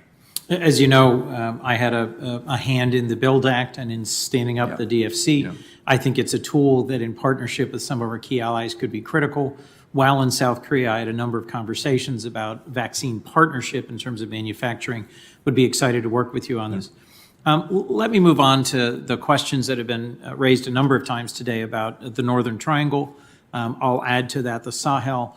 Two areas of the world where we've got significant fragility, a band of several states in West Africa, a grouping of 3 states in Central America, where corruption, impunity, widespread insecurity, the impacts of climate change are having a dramatic impact. The Global Fragility Act is a bill that was signed into law that Senator Lindsey Graham and I worked hard on that provides a framework for accountability, for metrics, and for a State Department-led partnership between state, USAID, and DOD on dealing with fragility. How do you see the Global Fragility Act framework being relevant to places like the Sahel or the Northern Triangle, and how can that help focus the difficult work the Vice President is currently leading in terms of investing in stabilizing 3 very difficult and troubled, 3 countries that have a very troubled current status, but where successfully stabilizing them is essential to our security and stability as well. A couple things. First, thank you for mentioning the Sahel, and thank you for your work there as well. I think we have a deep concern about spreading instability in the Sahel. We have roughly 20 million people who are in need in that area: Burkina Faso, Chad, Mali, Niger, Mauritania. And that, of course, becomes a breeding ground for violent extremism, as we've seen. We are partnered with a number of other countries to act on countering violent extremism, on governance, on humanitarian. We're the largest humanitarian donor in the neighborhood, as you know. In March, we had an additional $80 million or so. But to the more specific point, I think the Global Fragility Act is a very important vehicle for us to be able to advance this work. The budget request that we have before you includes $185 million to help implement the Global Fragility Act. There's $125 million for the Prevention and Stabilization Fund. I think $25 million above the FY21 enacted budget. $60 million for the Complex Crises Fund, which there is, I think, roughly $30 million above the FY21 enacted. So the resources would support the actual implementation of the Act to try to do what you set out to do, which is to actually anticipate and prevent a conflict, because an ounce of prevention, right, beats a pound of cure. But also to support these inclusive, locally driven political processes to try to stabilize some of these conflict-ridden places, work with our external partners, improve and integrate our capabilities. So right now where we are is we're finalizing the selection of 5 priority countries or regions based on our assessment of the data, the opportunity for impact, and national security priorities. And we're doing that across the administration with the relevant departments and agencies. And then as we get that settled, we want to come to you and consult on that, share our thinking, and then refine it and go to the president for final approval. Wonderful. Last question. I don't mean to seem churlish, because you've just dedicated a huge amount of time to testifying in front of the House Foreign Affairs Committee, House Appropriations, Senate Appropriations, and the Senate Foreign Relations Committee. But in the context that many of us have worked in, your two predecessors appeared once. And we had enormous difficulty getting them back to testify in front of Foreign Relations or Appropriations and to engage around their budgets. That was at a time when they were proposing dramatic cuts in spending. I'm very encouraged by the budget that the administration's putting forward for the State Department, for AID, for a number of other critical international functions. Can we count on you to come back? Because you are such a good advocate for the State Department, as someone who's served for decades here in the Senate and in foreign policy. I just want to make sure that we're going to have another opportunity for you to engage with the Appropriations Committee and Foreign Relations Committee as we try and enact a robust budget that meets the needs of this moment. I'm committed to engaging this committee as well as the appropriations committees in a whole variety of ways, whether it's in hearings, in private conversations, in individual conversations. I made a commitment to the chairman during the confirmation process that I would do that, and I'll be held to that. Great. Thank you very much, Mr. Secretary. Thank you. And to the Secretary's credit, he has kept his word on that. Senator Portman is with us virtually, I understand. Thank you, Mr. Chairman, and thank you, Mr. Secretary, for being here. I'll get right down to my questions. As you know from Senator Shaheen's comments, I was on this congressional delegation recently to Lithuania, to Ukraine, and to Georgia. We spent quite a bit of time talking about the Belarus issues in Lithuania, including meeting with the opposition leader. I want to start by just saying, it won't surprise you to hear that I strongly disagree with the administration's position on Nord Stream 2, which is a reversal of a previous position. And waiving the congressionally mandated sanctions on Nord Stream 2 is going to have a detrimental impact on these other countries in the region, particularly Ukraine, where the pipeline currently goes through Ukraine, where there's about a $3 billion fee that is badly needed in Ukraine these days, and that's in our interest. But one issue that has come to my attention that I had not fully realized was the threat they're feeling, not just from their eastern border, where Russia has recently sent 110,000 troops and left equipment there, by the way, and left most of those troops, but also on the northern border with Belarus, where Russia's military presence is increasing. So more and more pressure on them. And again, something that perhaps isn't fully understood is that the pipeline itself, in a way, was a way to encourage the safety of Ukraine, and that Russia would be unlikely to want to destroy its own pipeline should it make a mistake and engage in further aggression towards Ukraine. So can you comment on why you changed your mind? I assume you've already talked about this today. I wasn't able to listen to all the testimony. And how you answer Ukraine, you know, when they say, among other things, that no one even bothered to talk to President Zelensky about it before this decision was made. Thank you very much, Senator. Yes, we did have an opportunity to talk about this a little bit before, but just to focus in on it again. First, let me just say, President Biden spoke to President Zelensky today. He invited him to Washington in the coming weeks, and they had a very good conversation. Also, for the record, we did share with our Ukrainian partners our intentions when it came to the pipeline, and maybe that information didn't get directly to President Zelensky.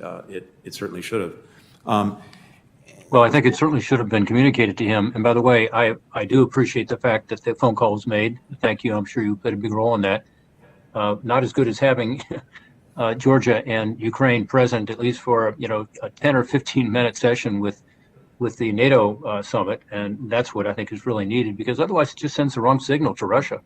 And this is something that I know you understand well, but these signals are important.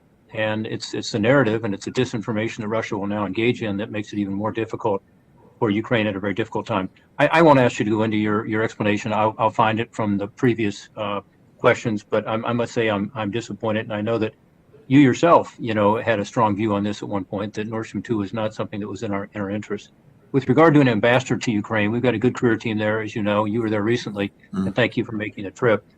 We need an ambassador. I assume you heard this from all the folks in the government in Ukraine, as we did. I've been there with an ambassador and without an ambassador, and it's a big difference. And As you know, we came very close to getting General Dayton through the process last time. Why have you all not nominated someone, and what's your plan on nominating an ambassador for Ukraine?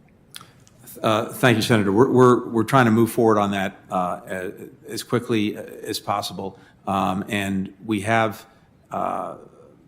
a process that I'm sure you're familiar with at the State Department in terms of putting forward ambassadors. We're in the midst of that process now, and I anticipate that that will happen in relatively short order. But let me just say that is a priority for us and for the President. I want to make sure that we have the strongest possible person leading the strongest possible team in Ukraine.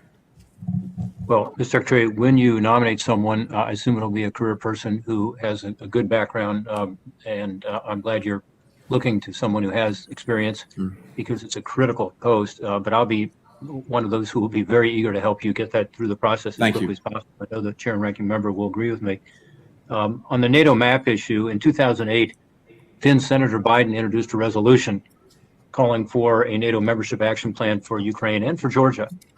And by the way, that was the same year, as you know, that NATO said they were going to have both Georgia and Ukraine come into NATO. It was a question of when. That resolution passed the Senate easily. It had support of a lot of members, including a senator named Obama, one named Clinton, one named McCain, totally bipartisan. Does this administration still support a membership action plan for Ukraine and Georgia? We support Ukraine membership in NATO. It currently has all of the tools it needs, because since the membership action plan was created, a number of other very important tools were developed to help countries prepare for possible NATO membership, including an annual program that Ukraine benefits from. And in our estimation, Ukraine has all the tools that it needs to continue to move forward in that direction. And so we're working with it on virtually a daily basis. MAP itself would have to be done in full consensus with other NATO members. I think there are some countries that are less supportive than others of that right now. But irrespective of MAP, Ukraine has the tools it needs to move forward toward being ready for membership in the future.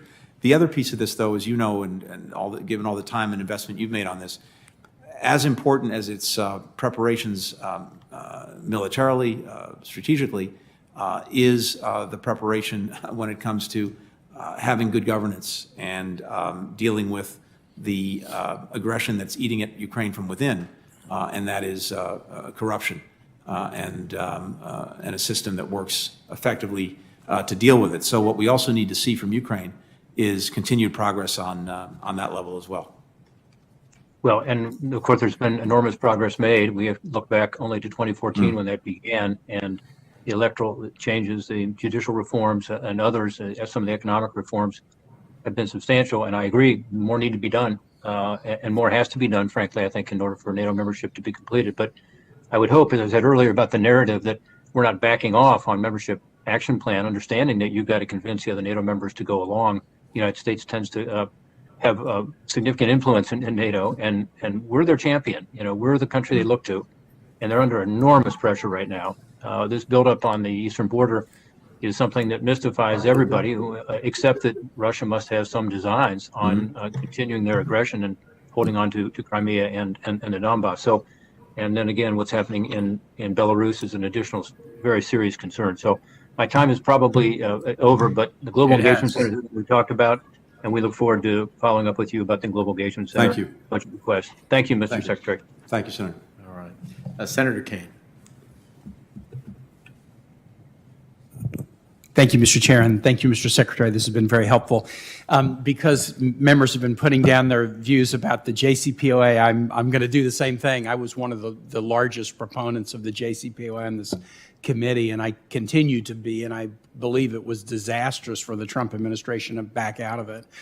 The first sentence of the first paragraph, as I recall, said that Iran reaffirms that it will never seek to purchase, acquire, or develop a nuclear weapon. That is correct. An enforceable agreement. That is correct. Signed before the entire global community, not only with allies of the United States, with adversaries, the United States, Russia, and China. Permanent, enforceable, would give the U.S. grounds for, I think, defendable military action should Iran have violated it. That's correct. The agreement contained many other provisions with respect to limitations on Iran's nuclear program. Now, many of those provisions were temporary. Some expired in 5 years, some expired in 10, some expired in 15, some expired in 25, but there was one other permanent part of the agreement. At year 8 in the agreement, the Iranian legislature was required to permanently embrace the additional protocol inspection requirements of the IAEA, which at the time and today was state of the art in terms of inspection. So a permanent agreement never to purchase, acquire, develop nuclear weapons, and a permanent inspection regime that would enable us to determine if they were violating their agreement. And what did we give up to get that? What did we give up? The ranking member said, we gave them a lot of money. We gave them their money.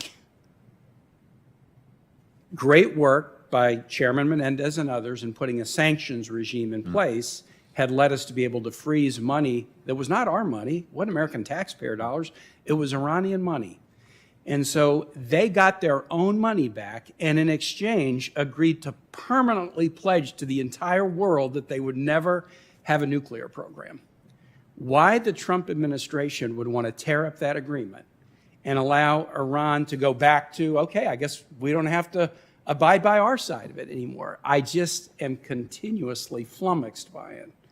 So if you could return to a compliance for compliance, it wouldn't turn Iran into a good actor, but they would be a bad actor without a nuclear program rather than a bad actor rushing toward a nuclear program. I'll never forget, as a member of this committee, going to Israel in January of 2015 with the then chairman, Republican Bob Corker, to sit in Prime Minister Netanyahu's office and ask about what Israel thought about our nuclear negotiations. The prime minister was completely against it. We had a meeting scheduled the next day with Tamir Pardo, the head of Mossad in Tel Aviv. The prime minister told us that meeting was canceled, that we were not going to be able to go do it. And our Republican committee chair had the backbone to look him in the face and say, if you cancel that meeting, we're canceling all the rest of the meetings here in Israel. We'll leave tomorrow. We won't have a single other meeting. Hastily, the meeting suddenly reappeared on the schedule, and we went to Tel Aviv, and we sat down in the offices of the Mossad with Tamir Pardo and others, and what they told us is, look, we don't like Iran. We don't know whether this is going to work, but what we do know is that the maximum pressure campaign is not working. We're hurting Iran's economy, but we're causing them to floor it in terms of developing a nuclear weapons program. So if you could return to compliance for compliance and get Iran once again to say, we will never seek to purchase, acquire, or develop nuclear weapons ever, and we will permanently agree to the additional protocol of the IAEA, I would be strongly supportive on one condition. There is a but to this long intro. Get American hostages out of Iran. I don't think doing a deal with American hostages still in Iran is a good idea. And I would say that would need to be a precondition for me, and I would hope that the administration would take that seriously. We had a hearing this morning in Armed Services, Mr. Secretary, about the U.S.-China relationship. And obviously, this has dominated much of the discussion, too. But I couldn't help bring up a wonderful quote of George Kennan in Foreign Affairs, 1947, the sources of Soviet conduct. Here is his quote. He basically says the way that the U.S. needs to be strong in any bilateral competition of this kind is be strong internally. Exhibitions of indecision, disunity, and internal disintegration within this country have an exhilarating effect on the whole communist movement. At each evidence of these tendencies, a thrill of hope and excitement goes through the communist world. The most important thing we can do to be strong vis-a-vis China is be strong internally. They celebrate when they see us in chaos. They celebrate when they see an attack on the U.S. Capitol by domestic insurrectionists. They celebrate when they see a Congress of the United States fighting over whether we even want to analyze what happened in order to prevent it from happening again.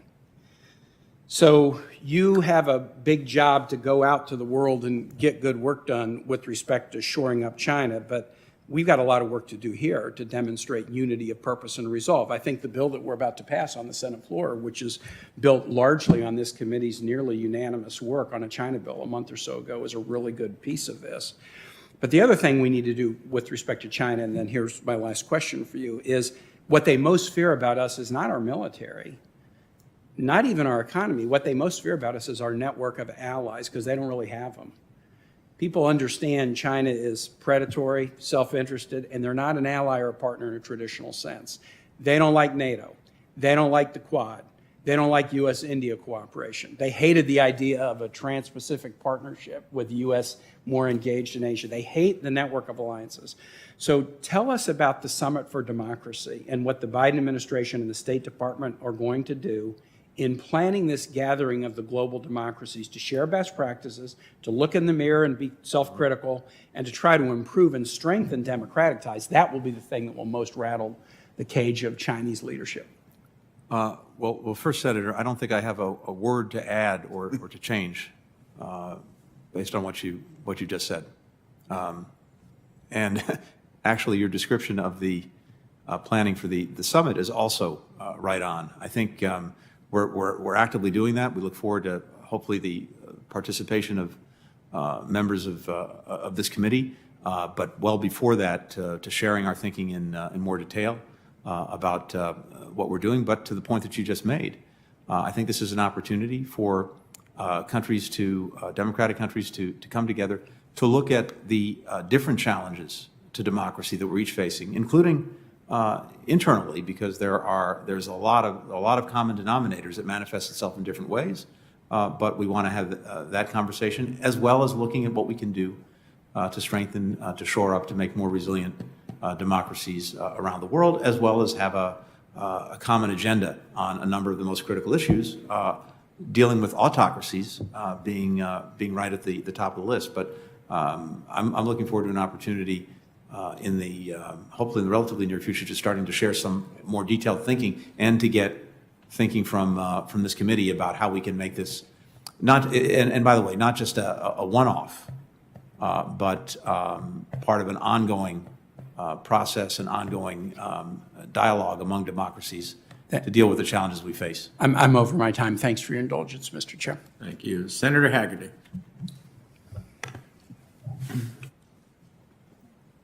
To work here. Thank you, Mr. Chairman. And Mr. Secretary, it's good to be with you again today. Mr. Secretary, I'd like to applaud you for your support of the Abraham Accords. As recently as April of this year, you were at the Israeli embassy here to the United States, speaking in a very positive vein about what the Abraham Accords have done to bring peace and stability to a very important region of the world in the Middle East. I'd also applaud our National Security Advisor, Jake Sullivan, who talked about this in late January, specifically saying that the Abraham Accords brought about greater security for the region, greater economic prosperity for the region, and it was in America's interest. And I agree with those statements. I was just in Israel, as I mentioned to you this morning, and I met with a number of Israeli business leaders while I was there. They have every interest in seeing the progress that is underway, continue. I was encouraged by the fact that they are doing business right now. I met with two businessmen who are doing business in the UAE and trying to continue this momentum forward. I think that it is a very positive development that is undertaken. I think the momentum in that direction has been very positive. I look forward to your comments on how you would continue to move us down that lane. Yeah, Senator, I couldn't agree with you more. And I think two things that we're working on. One is with those countries that are already part of the Accords, that is, they are moving forward on normalization one way or another with Israel. We are engaged with them, as well as with Israel, and looking to see how we can be supportive, how we can help move that process forward. If there are any moments where things get a little bit stuck, maybe we can help unstick things. But to your point, I think people are extremely receptive, and this is going to have, I think, very positive, concrete manifestations in people's lives, in particular because of the increased business, trade, economic relationships, among other things. Second, though, is we are also looking to see if there are countries that are not yet part of the Accords that might be interested in joining, we're very actively looking at that and talking to countries that may have an interest and encouraging them in that direction. I appreciate Senator Kuhn's comments in this regard, and I would join him to say we look forward to working with you and utilizing the tools that have already been developed with the Development Finance Corporation and others that we can utilize to continue to move down this path, because I think that prosperity will breed peace, and I think the momentum is important there. Another side of this, though, is Iran. And those same people expressed to me a concern about our appeasement of Iran. And were we to continue moving in this direction, it's going to make it more difficult for us in the Middle East. I appreciate the reasons why the Europeans are there in Vienna trying to encourage this, but our partners and our allies in the Middle East are very concerned about our posture toward Iran. I mentioned this to you earlier this morning, but to the extent that Iran were to receive sanctions relief, I'm very concerned that those dollars not find their way back to proxies like Hamas and Hezbollah. I just witnessed the devastation on the ground of what that Iranian technology and Iranian funding can do and can deliver in terms of the havoc and death to civilians through that. I also am concerned about the aid to the Palestinian Authority. With Hamas's involvement in the Gaza Strip, the efforts to rebuild, the Israeli leaders that I met with were very clear to me that those funds find their way into tunnels. They described a water project that had been funded for the Gaza area, that the pipes for the water project got converted into weaponry that landed in Israel. I think it's going to take a tremendous amount of diligence. I would prefer to not do this until Hamas their grip on the area has been changed. And I'm going to be very focused on, again, seeing that we be very good stewards of taxpayer dollars and not allow these dollars in any way or respect to get into the hands of terrorists again. Iran is again restated its willingness and desire to rearm Hamas and help them build their terrorism infrastructure. So I am extraordinarily concerned about any move that would put more financial capability into the hands of Iran. I'd like to turn our discussion, though, for a bit to the East Asia Pacific region. You have, and I've discussed this, I think that the Indo-Pacific strategy is absolutely critical to American safety and prosperity. The Biden administration's own plans underscore the fact that China is the only nation that's really capable of mounting resistance to America and becoming a greater and greater threat, not only to America, but to the world every day.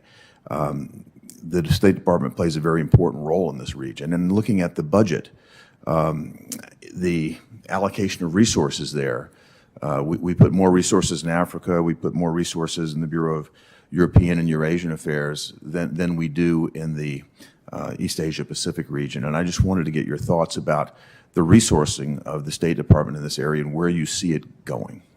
I very much appreciate that, and appreciate as well all of the work that you've done, including in prior capacities in this area. Look, to your point, this is the Indo-Pacific is the front line of the competition with China. China dedicates about 50% of its assistance and 50% of its economic diplomacy to the Indo-Pacific. We have asked for in the budget resources to help contend with that, but this has to be a whole of government enterprise. We talked a little bit earlier, for example, about the DFC, something I know you know very well, and other instruments that we have to compete more effectively and that we're determined to bring to bear. But I think we're looking at this politically, and of course, I think it was very important that the President convened the first ever leaders level meeting of the Quad, and we're moving forward on that. We have working groups among the Quad countries, the United States, India, Australia, Japan. I applaud that effort. And then at the same time, there is, of course, the economic aspect of this, where things like the DFC and others come into play. There is the military and deterrent piece that's very important and that we're working on.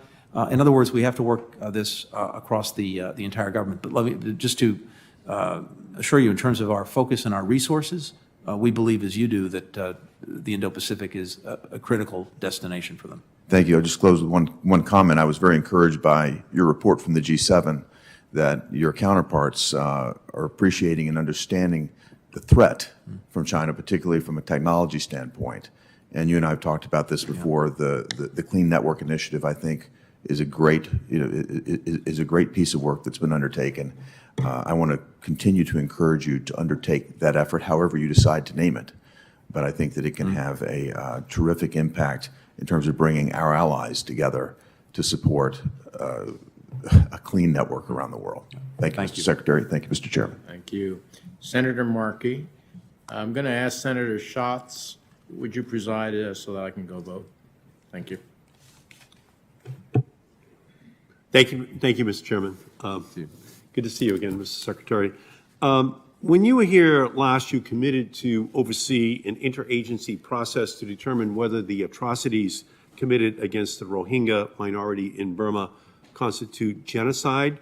Since then, the same military leaders who orchestrated atrocities against the Rohingya have seized power in a violent coup against the elected government, and it's estimated that more than 800 people have been killed in this ongoing crackdown. Could you update us on what the status of the genocide determination process is and when you expect to make a decision? It is ongoing and actively ongoing. I can't put a date to it. I need to actually check with my colleagues to see exactly when they expect to complete it, but I can tell you it is very much actively ongoing. At the same time, we're doing other work, including supporting the work of this UN investigative mechanism to try to collect and preserve evidence that will be very important as well. But I'm happy to come back to you with Thank you. a better timeline. Again, I think the more that it can be done on an expedited basis would be the better. Justice delayed is justice denied for these people, so it would be, I think, very helpful for them to know that the U.S. government is on their side. The Burmese military junta continued to attack peaceful citizen protesters and denies its citizens basic human rights and democratic rule. The recent arrests of foreign journalists, including Americans Danny Fenster and Nathan Mong, highlight the urgency of cutting off this brutal regime's financial flows. Can you tell us what steps are being taken by the U.S. government to secure the release of Danny Fenster and Nathan Mong? Yeah, we're very concerned with their detentions. Journalists doing their jobs, Americans. We've had actually consular access to Nathan Mong. We have not had that access to Daniel Fenster, which in and of itself is a violation of the Vienna Convention, among other things.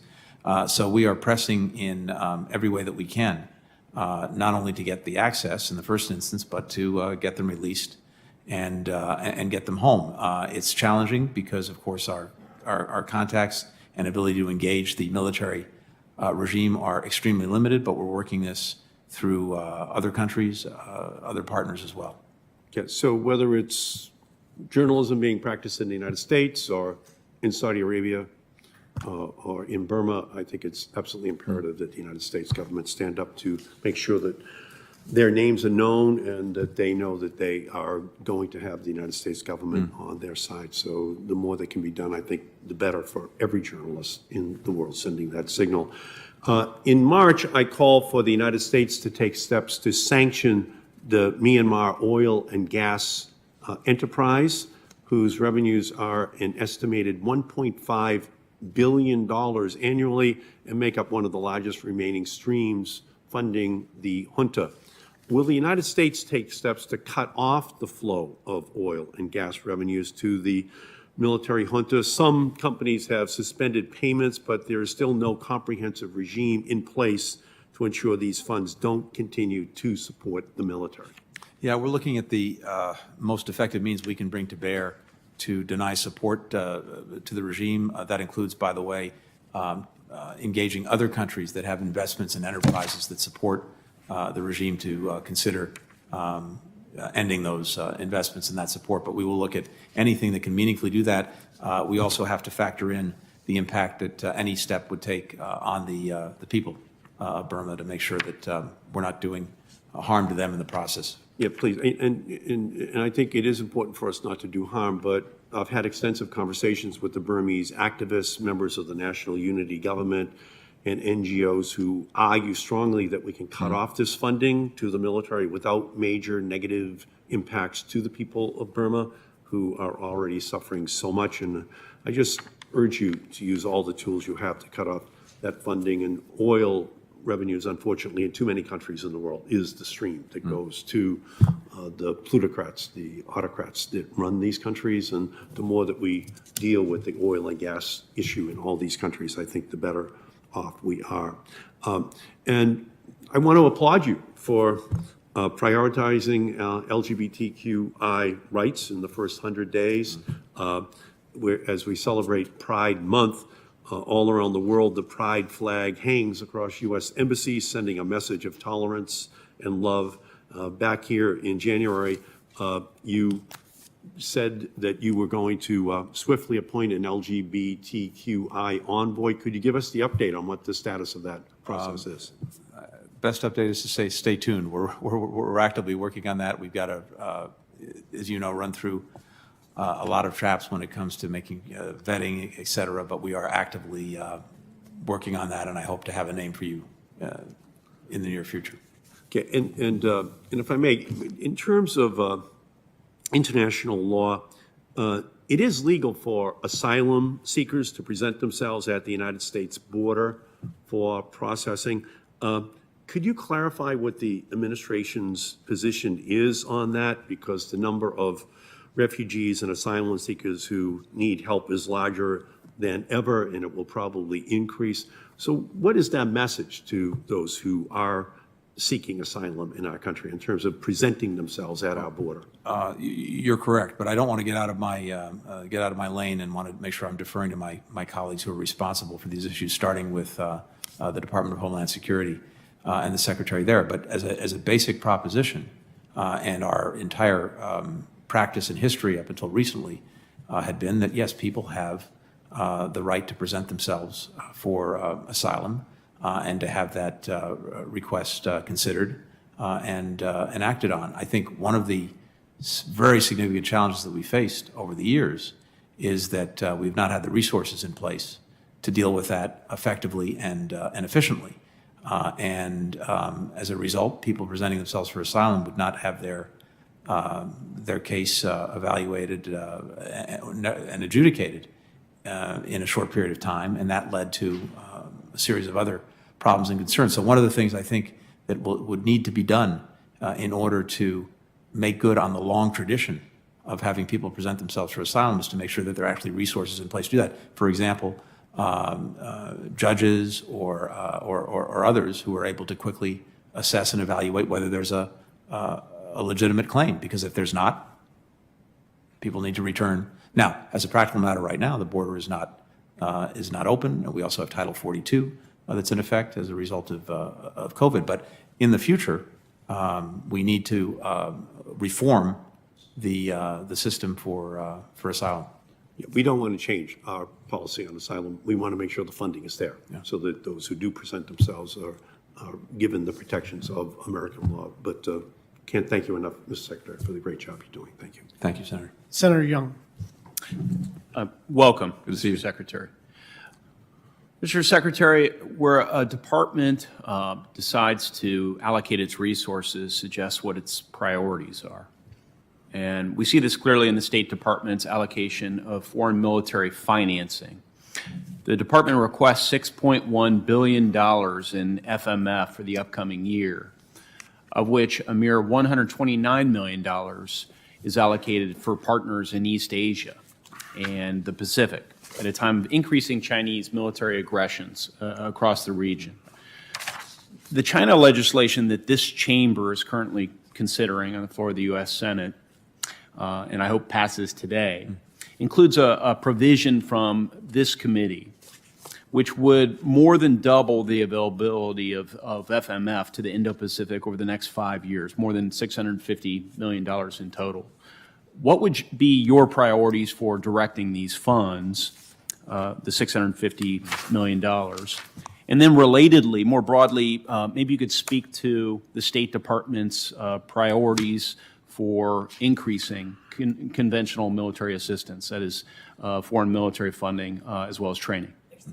Thank you very much. And let me just say, we welcome working with you on that going forward to make sure that we are directing and dedicating our resources in the most important places and as effectively as possible.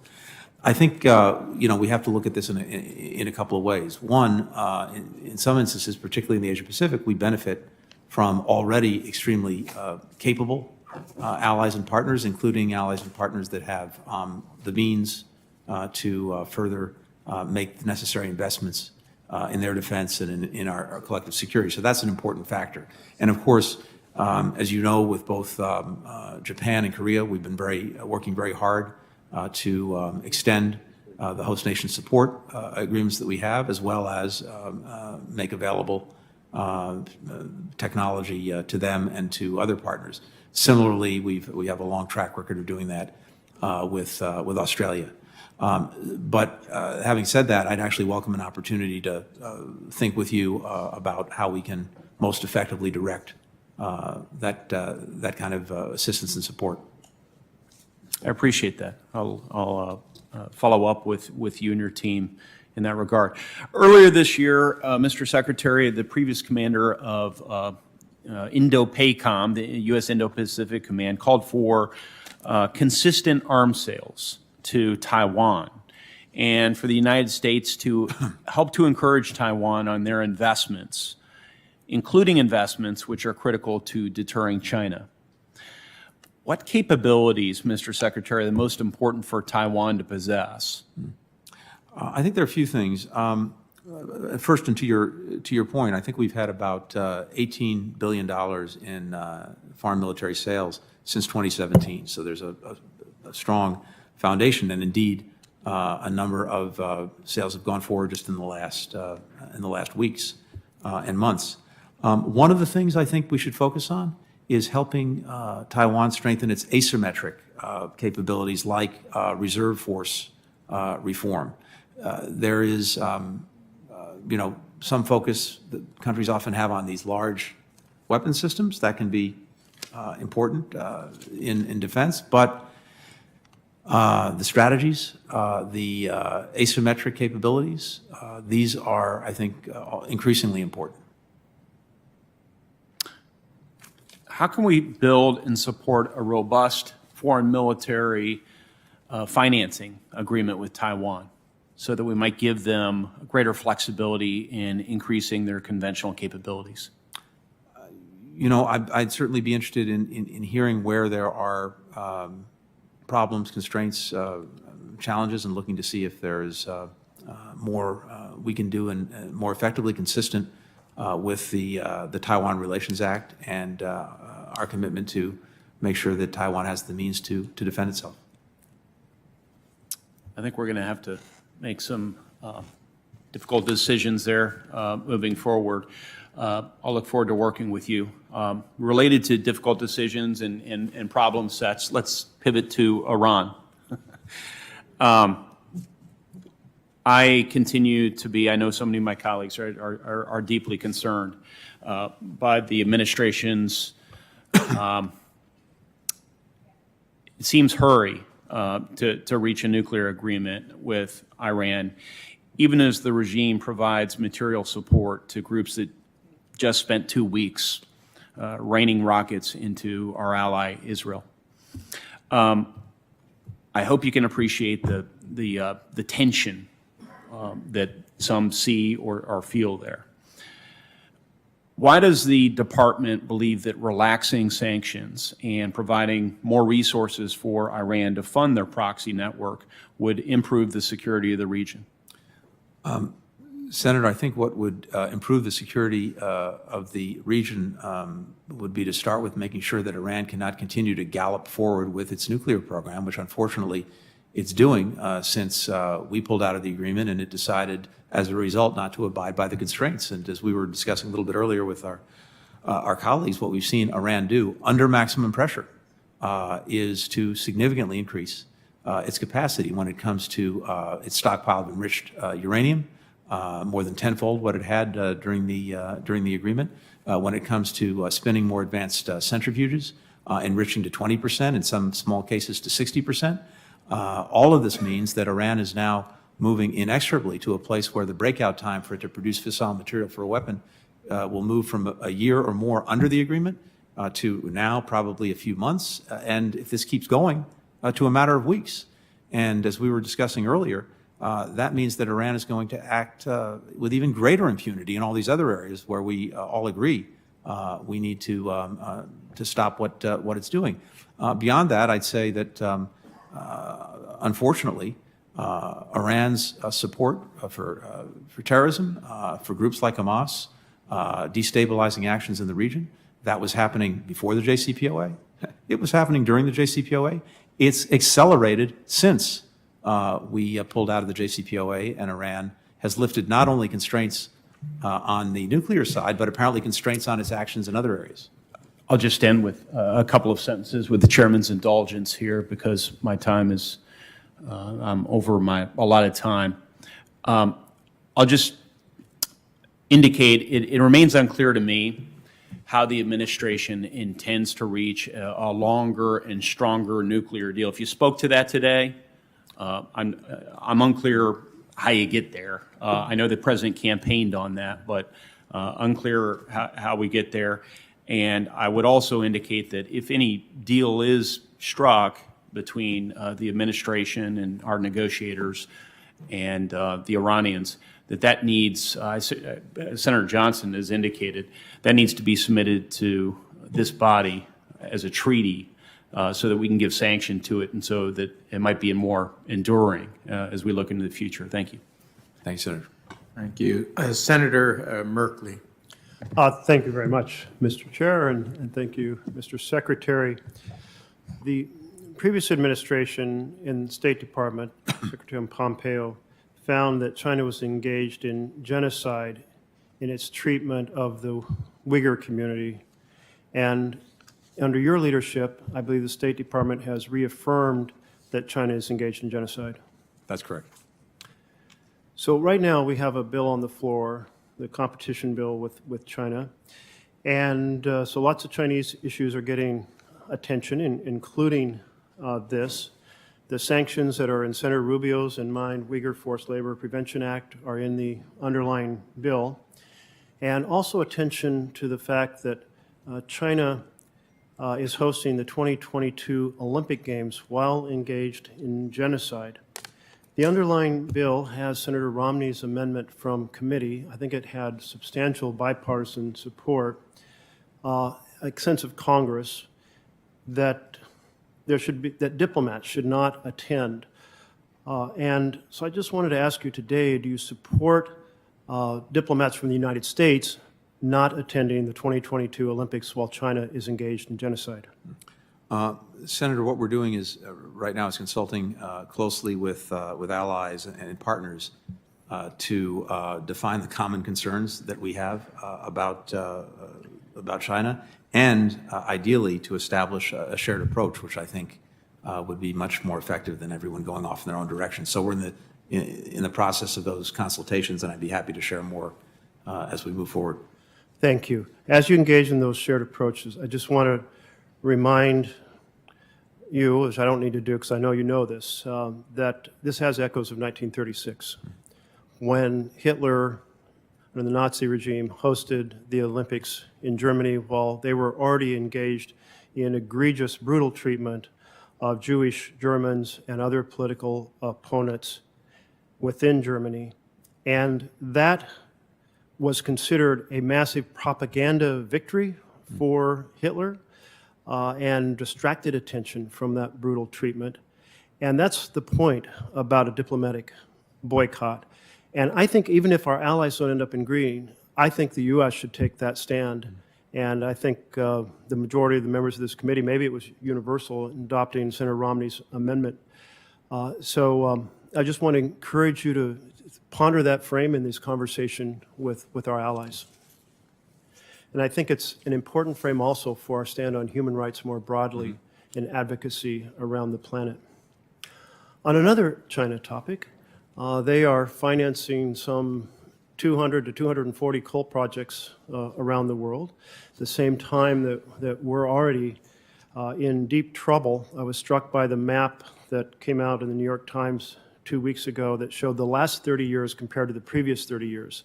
So 1990 through 2020 compared to 1960, 1990 in terms of both the temperature patterns average and the drought patterns.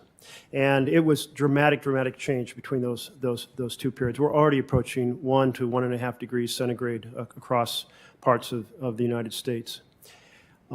So I was concerned when the administration greenlighted the Willow project. That's 160,000 estimated barrels per day, producing as early as 2024 on the North Slope for an estimated 30 years. So a massive extraction. I was concerned in part because when you extract that oil, it gets burned somewhere and it has a massive acceleration of the impacts. A big irony is they're having to freeze the permafrost, which I guess we'll have to stop calling permafrost, in order to support the equipment to extract the oil, which will accelerate the melting. But I was also concerned on the diplomatic front that if we engage in this type of extraction, new projects, and by the way, the pipelines that are being greenlighted through this, hundreds of miles of pipeline, are considered to be essentially the pathway for other projects that will follow the Willow project. If we do that, how do we have the standing in the world to talk about Canadian tar sands, to talk about Chinese coal plants, and to lead this world in the biggest challenge humanity has faced, which is a fast pivot off fossil fuels?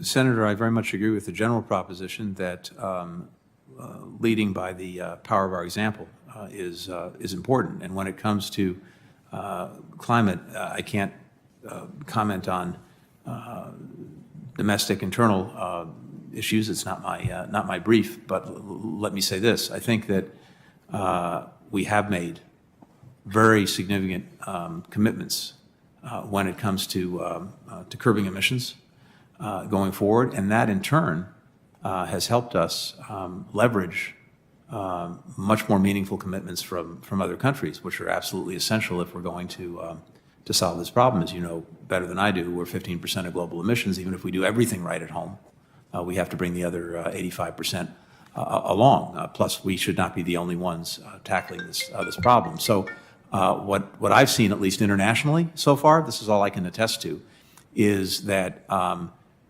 rejoining Paris, the summit convened by President Biden of world leaders just a couple of months ago, and the raised ambitions of our own efforts have had a meaningful impact in bringing others to raise their ambitions and to do more. And that's at least what I'm seeing so far. Well, I do think it's been a lot of actions of the administration that have been very helpful in that regard. But I also feel this decision and the Nord Stream 2 decision, both involving more fossil fuel infrastructure, more extraction, slow down the pivot that is essential. And I don't think the humanity addresses this challenge without really fierce, determined American leadership. And my final question, I condemn Hamas's use of the rockets against Israel. But I am also concerned about Israel undermining the possibility for peace by continuously establishing new settlements, expanding those settlements, and establishing roadways that split the West Bank into a number of smaller units that make a potential economy in a two-state solution extremely difficult. Is this a concern that you share, and did you raise this concern in your meeting with Benny Gantz last week? Yes and yes. Thank you. Thank you. Senator Barrasso. Thank you, Mr. Chairman. Mr. Secretary, welcome back. I'd like to follow up on some things that I asked of you during the confirmation process. And the first is Nord Stream 2, the pipeline.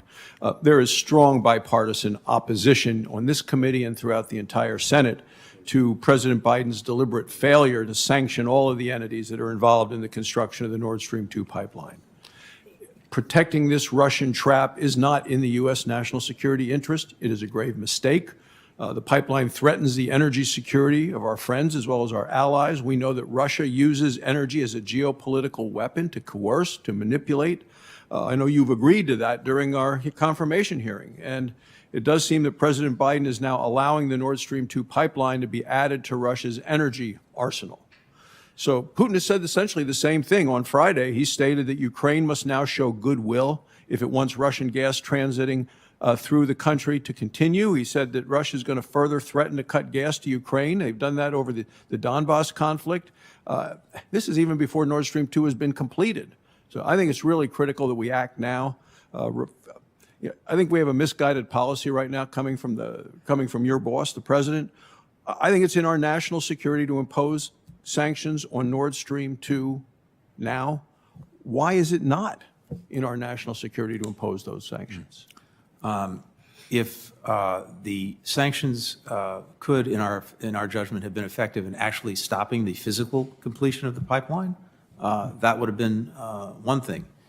In our judgment, they would not have had that effect. We did, as you know, on May 19th, sanction more entities than have ever been sanctioned under the PISA legislation. But as you know as well, the pipeline construction began in 2018. By the time we took office, it was more than 90% complete. And as we looked at this, it became clear to us that the actual joining of those last pipes was not going to be stopped by sanctioning the overall entity Nord Stream 2 AG or the CEO. Having said that, two things are very important. One, the waiver that we issued can be rescinded at any time. Second, what has to happen, there are two things that have to happen, and they are, I think, happening. Germany is coming to the table to talk about steps that would need to be taken if anything starts to flow through this pipeline to make sure that any damage done to Ukraine, in fact, is not done, is undone. And that, as we discussed a little bit earlier, involves several things.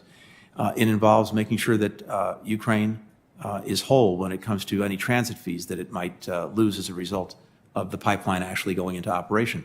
Second, ensuring that gas or oil, for that matter, can't be used as a weapon of coercion, blackmail by Russia, and there are means to do that. Third, to make sure that countries are acting upfront when Russia acts out to respond. I'd also point out that when it comes to the operation of the pipeline, there are very significant remaining factors that have to be taken into account. Insurance, permitting, we're looking very hard at those entities as well. So we need to see going forward what we can put in place to prevent, mitigate, undo any damage that would be done if the pipeline actually begins operations. But as a very practical matter, when it came to the last few meters of this pipeline, it was our judgment that sanctioning that entity would not have had any effect. And the worst of all worlds would be a combination of pipeline physically completed, relationship with Germany poisoned, and no incentive for Germany to actually come to the table to engage in trying to mitigate the damage that could be done by the pipeline actually operating. I would just point out, Mr. Secretary, that during your confirmation process, because you just talked about the last few meters, you reiterated your opposition to the Nord Stream 2, and you said, quote, "I am determined to do whatever we can to prevent that completion the last 100 yards." So the fact that it was 90% complete when you came into office and the administration came into office, your commitment to us was the last 100 yards. I want to move on to the World Health Organization. While President Biden and the administration vowed to reform the World Health Organization, I think it threw away its leverage early on by rejoining the World Health Organization and giving it more than $200 million. The administration could have insisted that reforms be made. The annual World Health Assembly meeting, May 24th, was another opportunity to demand action, yet it just reinforced the systemic problems and the inability of this organization to make real reforms. For example, China succeeded at that meeting in blocking Taiwan's participation at the World Health Assembly. Look, Taiwan only wanted to be an observer, and arguably Taiwan has one of the world's best records in combating COVID-19. In May, you stated there is no reasonable justification for Taiwan's continued exclusion. We agree, from the forum. In addition, the World Health Assembly voted to place Syria and Belarus in leadership positions at the World Health Organization. You claim the best way to reform the World Health Organization is from within. No reforms are being made.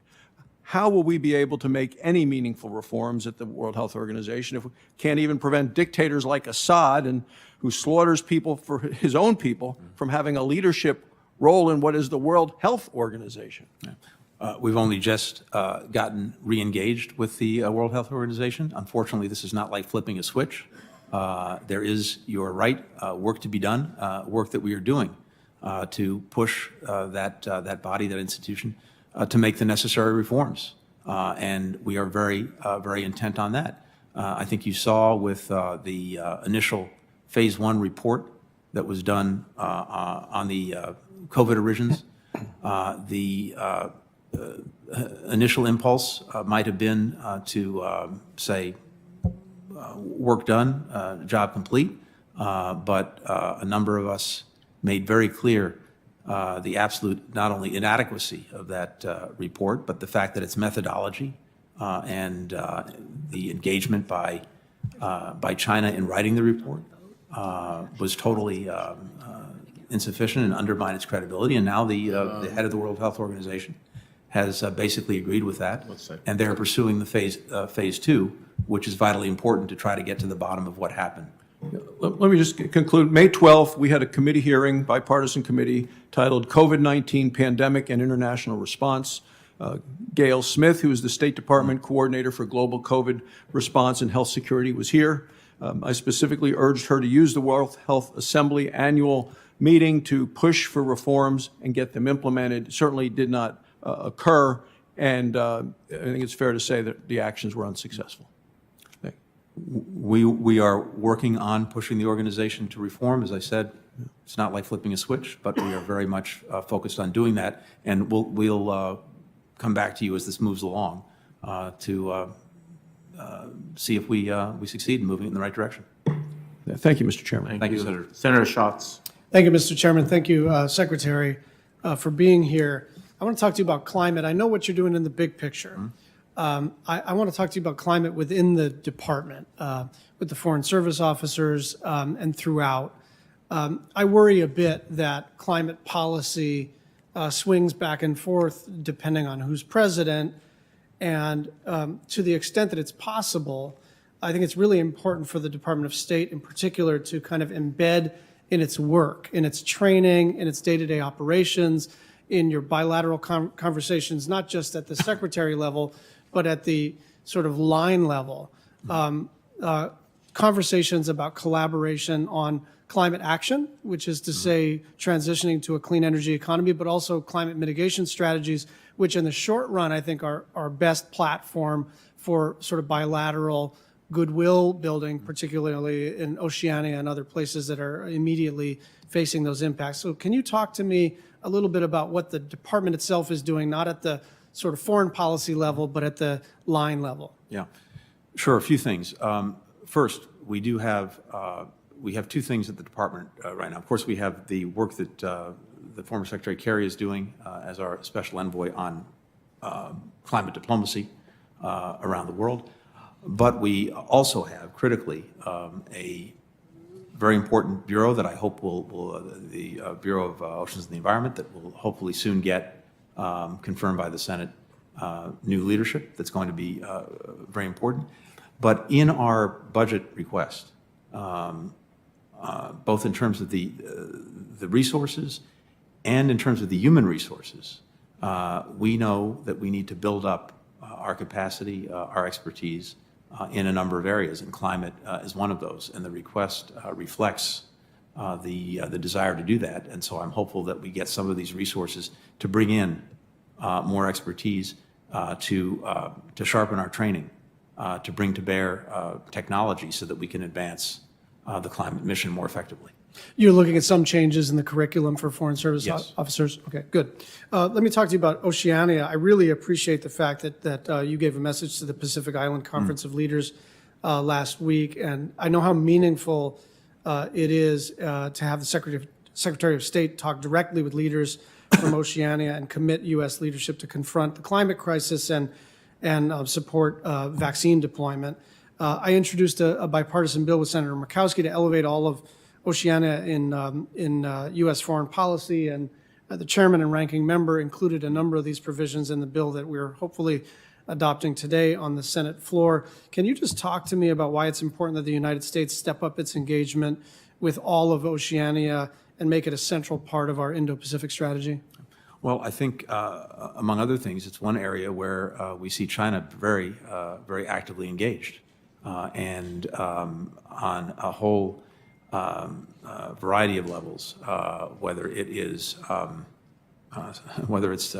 strategic, whether it's economic, whether it's environmental.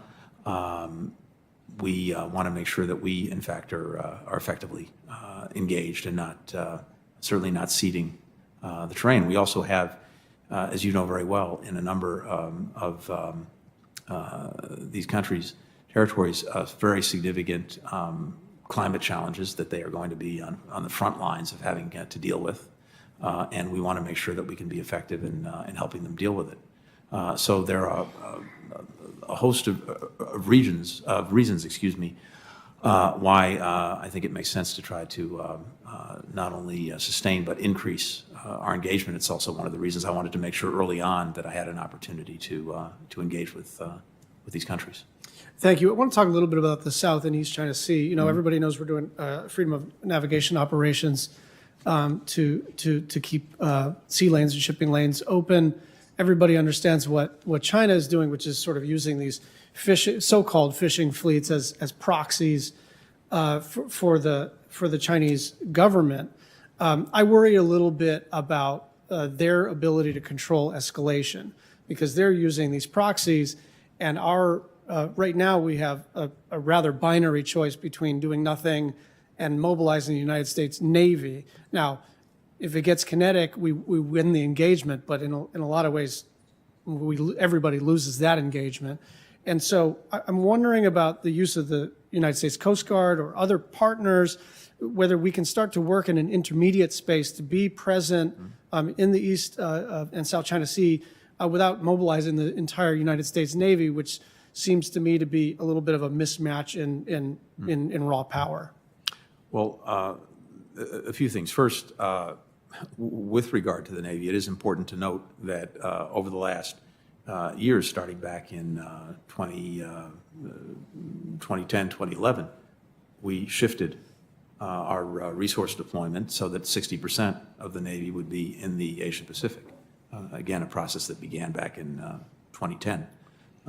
And that's significant because it is important, obviously, to have the deterrent capacity. It's important to have the capacity to engage in freedom of navigation operations, et cetera. So that's a foundational baseline. Having said that, I think there are a few things that are also very important. We've worked very hard just in the last few months with Australia, with France, with Germany, with Indonesia, with Japan, with Malaysia, with the Philippines, the UK, Vietnam, that is, concerned countries in the region as well as concerned countries outside of it, to join in speaking forcefully and engaging directly when we see China trying to abuse its actions in whether it's unlawful claims that it's making, the militarization of disputed features, provocations, including with its maritime militia. So we have a growing group of countries coming together that are focused on this. In addition, we have made very clear and reasserted our own defense commitments to countries, for example, the Senkakus in Japan. We have an agreement, as you know, with the Philippines. We have reaffirmed and reasserted those. We're certainly looking at other means that can help deal with some of the challenges. We talked a little bit earlier as well, my own view, and this is not an administration position because it's not something that's come up with the president yet, but my own view is that we'd also very much benefit from ratifying the law of the sea. That was my final question, so thank you. You said that this morning. I appreciate that you think it would be useful to the United States to ratify the Law of the Sea Treaty. And I understand you haven't talked to the President of the United States about this yet. Can you please talk to the President of the United States and get back to the committee? No, absolutely. And I'd say also that when he was chairman of this committee and/or ranking member. That was something that he supported. In fact, we held hearings back then. But I think what's particularly significant is that the people who feel strongest about this in our government are our colleagues who happen to wear uniforms. Thank you very much. Thank you. I sat through several Law of the Sea hearings that I was asked to chair. And I have to be honest with you, unless we get over the ideological problems that some people have about entering into these agreements, we spent an enormous amount of time. I think it's incredibly important for a whole host of both security and economic reasons, but we got to get some people to start rethinking what it is to engage in some of these treaties. Senator Cruz. Thank you, Mr. Chairman. Mr. Secretary, welcome. Thank you for being here. Not since the Jimmy Carter administration has an administration had as many serious foreign policy blunders in such a short period of time.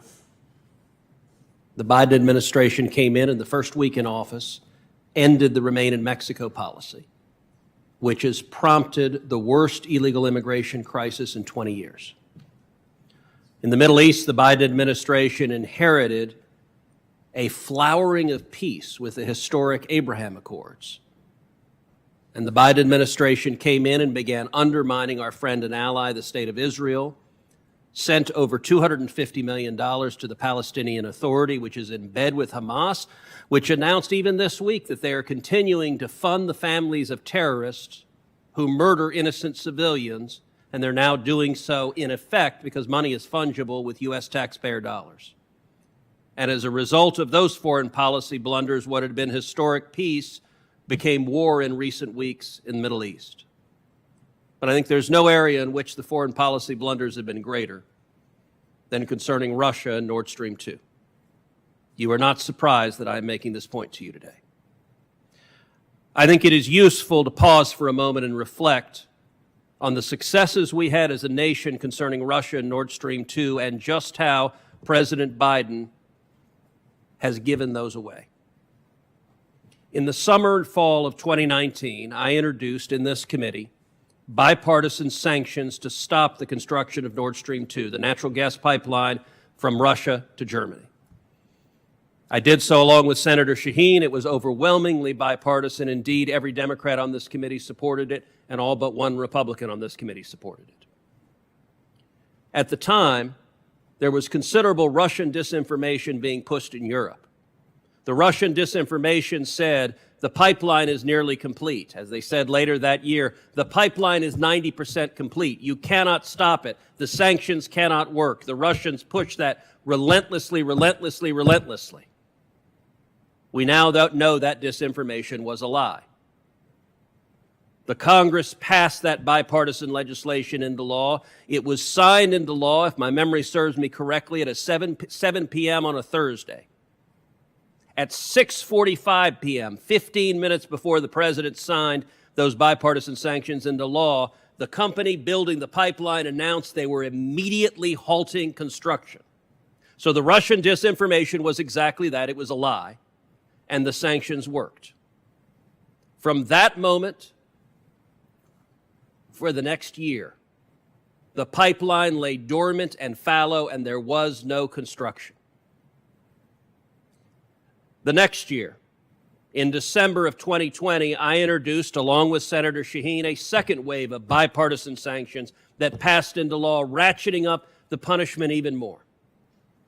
And then, unfortunately, the Biden administration came in and turned this incredible bipartisan victory for America into a colossal failure. It started in November, shortly after the election in 2020, when an individual, Nicholas Burns, who was identified as an advisor to then President-elect Biden, told a German newspaper that, quote, the Americans must suspend sanctions in return for a temporary halt to Nord Stream 2. Now, that message from the incoming Biden team was heard loud and clear, which is why the Moscow Times quoted the German foreign minister as saying, of course, We are very interested in discussing the Nord Stream 2 topic with the new administration in Washington. That initial sign of weakness was heard, and in late December, the Russians resumed construction. For a year it had been dormant. Late December, they resumed construction in German waters. But it wasn't yet done. The second wave of sanctions that we passed into law still gave them pause. They threatened to resume construction in deep-sea Danish waters on January 15th. But they didn't dare. They didn't dare because they believed the outgoing Trump administration would impose sanctions. And they recommenced construction of the pipeline in Danish waters on January 24th, 5 days after President Biden was sworn into office. They did so because they were convinced that the Biden administration would not enforce the sanctions. You sat before this committee and promised you would use every tool you have to stop the pipeline. You sat in my office and promised, you and I discussed this at great length in my office, you promised you would use every tool you have to stop the pipeline. You put out a public statement in March that explicitly warned, quote, any entity involved in the Nord Stream 2 pipeline risks U.S. sanctions and should immediately abandon work on the pipeline. But then, unfortunately, the Biden administration decided to waive those sanctions for Nord Stream 2 AG, the umbrella group building the pipeline, and for its CEO. In doing so, the Biden administration all but ensured this pipeline will be completed because I assume you have made a decision to embrace Angela Merkel, and in doing so, to allow this pipeline to be completed even though it puts billions of dollars in the pockets of Vladimir Putin. It weakens Europe, it makes Europe more dependent on Russia for energy, and it hurts American jobs. Why did Joe Biden decide to waive the bipartisan sanctions and give what is in effect a multi-billion-dollar gift to Vladimir Putin? Senator, it won't surprise you to know that I disagree with your assessment across the board, but just to focus on the pipeline, I think we're also apparently not working from the same fact set, because under your chronology, miraculously, the construction of the pipeline had been not only halted, but could not have been very far along, and then somehow suddenly, with respect, it was 90% complete in 2019 when the sanctions went into effect. So the statement you made earlier that it was 90% complete, there was nothing you can do, that was true a year ago, and the sanctions worked. Well, it was 90% more than 90% complete based on the information we had when we came to office. That was true a year ago when the sanctions were passed. And what we saw and what we've seen is the companies finding workarounds, finding alternatives. As one company would drop out, another would drop in. The Russians were able to bring to bear. Prior to the Biden team suggesting sanctions wouldn't be imposed, had they returned to building the pipeline? We didn't suggest that sanctions wouldn't be imposed. I think was the quote from Nicholas Burns not accurate? Mr. Burns was not a member of the administration. There was no administration at that point. But beyond that, had the so you Germans, say it's purely coincidence that it began on January 24th? Had the Germans agreed The secretary will suspend. Yeah. The senator has used all 7 of his minutes before he asked his question. I've allowed you 2 interruptions. We're going to let the secretary finish, and then I need to go to another member who's been waiting for some time. Thank you, Mr.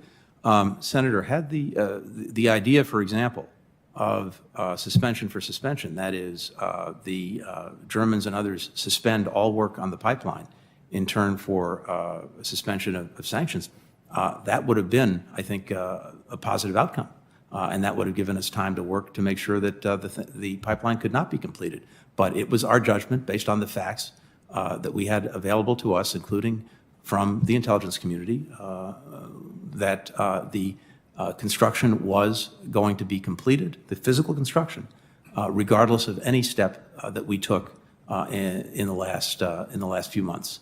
As you know, we did sanction more entities under PISA in this last round, May 19th, than had ever been sanctioned before.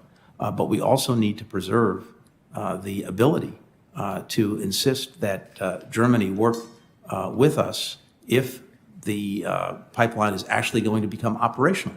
Distinction between the physical completion of the pipeline and it becoming operational to mitigate, counter, undo the damage that we agree would be done, potentially to Ukraine, potentially to others. And that's what the Germans are now doing. I think the worst possible outcome from our perspective would be physical completion of the pipeline, sanctions that didn't stop it, poisoned relationship with Germany, and no incentive on Germany's part to actually work to undo or mitigate the damage that will be done to Ukraine. So that's what we're working on now. As I mentioned, perhaps before you came in, we do still also have some things that we're looking hard at, because as you know very well, since you know this so well, there are permitting requirements, even with the physical completion of the pipeline before it becomes operational. There are insurance requirements, and we're looking very hard at any entities that might be engaged in those efforts. But at the same time, we need to make sure that if this does become operational at some point, that Ukraine is protected, others are protected. There are ways that we're able to do that, making sure that it's made whole on any lost transit fees, making sure that gas cannot be used as a tool of blackmail or coercion, and so having a reserve that can come to its assistance if Russia tried to do that. Other steps to automatically come back at Russia if it misbehaves. So we're putting all of that in place, and I just want to come back to another proposition that is important. The waiver can be rescinded at any time. Thank you. Senator Van Hollen is recognized, and I'm going to ask him to preside as I go vote. There's also still pending, finally, is Senator Booker and Senator Murphy, and then we'll be finished.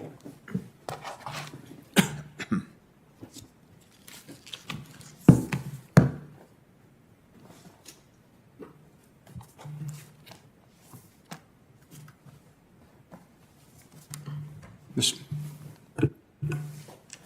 Secretary, it's good to see you again. Thank you. As I mentioned at this morning's Appropriations Committee hearing, I support the overall contours of the budget that you and the President have submitted. We need a strong Department of State. We need a strong Foreign Service to meet the challenges we face around the world. And the budget you proposed contains the resources to recruit, train, retain a first-rate, diverse workforce. I think you'd also agree that one of the key tools in both in recruitment and retention is how we treat our Foreign Service families serving overseas. 4 years ago, Senator Sullivan and I founded the bipartisan Foreign Service Caucus here on the Hill, and based on our conversations with the American Foreign Service Association and others, we introduced legislation called the Foreign Service Families Act. It's a piece of legislation before this committee right now, and it essentially provides Foreign Service families serving overseas the same kind of sort of amenities and benefits that many military families serving overseas have. I mentioned this to you in a phone call about 10 days ago. I'm hoping that you can tell the committee today that you've had a chance to review the legislation and that it is supported by the Biden administration. I strongly support the objectives and the goals of this, and want to come back and talk to you about it. Mea culpa, since we spoke, I have not had the opportunity to focus on it directly, although I asked my team to do so. But I think with the press of some events in the last few days, I haven't had a chance to catch up with them. So if it's all right, let me come back to you on that. But certainly, as described, and in terms of the objectives, I couldn't agree more. And by the way, now that I've had an opportunity to travel a little bit on the job, every place I go, I spend time with our embassy and the embassy community, and I share your high regard and determination to support the families of the men and women who are part of our Foreign Service, because as we both know, they're serving too, but they don't get the same support necessarily that those who are actually direct employees of the government do. I appreciate that, Mr. Secretary. If your team could just get back to us as soon as possible. I've talked to the chairman about this legislation. I think we would like to move it, but obviously we would like input from the Secretary of State. Just to flag another topic, today Senator Toomey and I sent a letter to Secretary Yellen applauding the administration for the sanctions it placed on 24 officials in China who had been complicit in the crackdown on Hong Kong, actions taken under the Hong Kong Accountability Act. We noted in that letter, though, that the law, which passed unanimously last year, requires that sanctions also be placed on any banks that facilitate those individuals. And we've asked the Secretary of Treasury to report to us. Obviously, these are the kind of decisions that involve the Secretary of State and Secretary of Treasury. I want to put that on your radar screen because we are going to be pushing to make sure that we fully implement that law. Let me turn to Afghanistan, something you and I have talked about as well in the past, and I appreciate your support to expedite the visas for Afghan interpreters or Afghan staff. I've worked most closely with U.S. forces and may therefore be targeted for assassination. That, of course, underscores the fragility of the situation as the United States withdraws its forces and the risks. We all recognize that a negotiated political solution is the only way forward in Afghanistan. We got to bring all the parties together, including the Taliban. And I commend Ambassador Khalilzad for the good work he's done. My view is we need to strengthen his hand. We need to show all the parties involved that there is a real peace dividend if they go in that direction. And so we've proposed, again, bipartisan legislation to create reconstruction opportunity zones. These are zones within Afghanistan and certain parts of Pakistan, the parts of Pakistan that were really controlled by the Pakistani Taliban years ago, that would allow the duty-free export from those regions to the United States for certain kinds of goods. It gives the president a lot of flexibility to shape the legislation. When I asked Ambassador Khalilzad about it, he said he thought this was a very, very worthwhile concept. He wanted to work on the details. I've mentioned this to you. I believe time is of the essence. I think we all remember what happened when the Soviets withdrew from Afghanistan way back in the day. The United States had, of course, supported the Mujahideen. We disengaged. We know the sad end of that story. My view is we have to remain very engaged, and that means not just supporting the Afghan military, but making sure people have the tools to try to build a better future. And this has been a proposal that's actually been supported by Democrat and Republican administrations in the past. It passed the House of Representatives overwhelmingly years and years ago. It floundered in the Senate for a variety of reasons. I think the time is now to get it done. And I don't know if you've had a chance since we spoke to take a look at it, but we really need the administration to support this idea in the interests of providing stability and more opportunities as the United States withdraws its forces. Yeah. Senator, I was seized with this idea after we spoke. And like Ambassador Khalilzad, I think conceptually it's a very good idea. And again, I asked my team not only to look at it themselves, but also to talk to other colleagues, other agencies that would have equities in this. And so there again, I need to come back to you. But I think, to your point, making it clear that there are real upsides, real opportunity to peace and to anyone who actually plays into that, as opposed to doing things that perpetuate war, is fundamental. And I think with regard to Pakistan, for example, they say they're focused on so-called geoeconomics, which is good. But I think we need to demonstrate that that can have some real meaning, and they would then factor that into their thinking about the steps they're willing to take to make sure that Afghanistan doesn't descend into civil war. So it's a long way of saying, I really will come back to you on this, because I think as a as an idea, as a concept, it's a very good one. We of course have to look at the details. I need to talk to colleagues in the other departments who have equities in this. I appreciate that, Mr. Secretary. I do think time is of the essence here, given the schedule, and this is, in my view, an issue that requires a foreign policy, national security lens. That's the whole purpose of this action. It's a very limited approach, creating ROZs. So I hope that you will take the laboring oar in this effort. Thank you for your answer and your service. And with that, let me recognize Senator Murphy.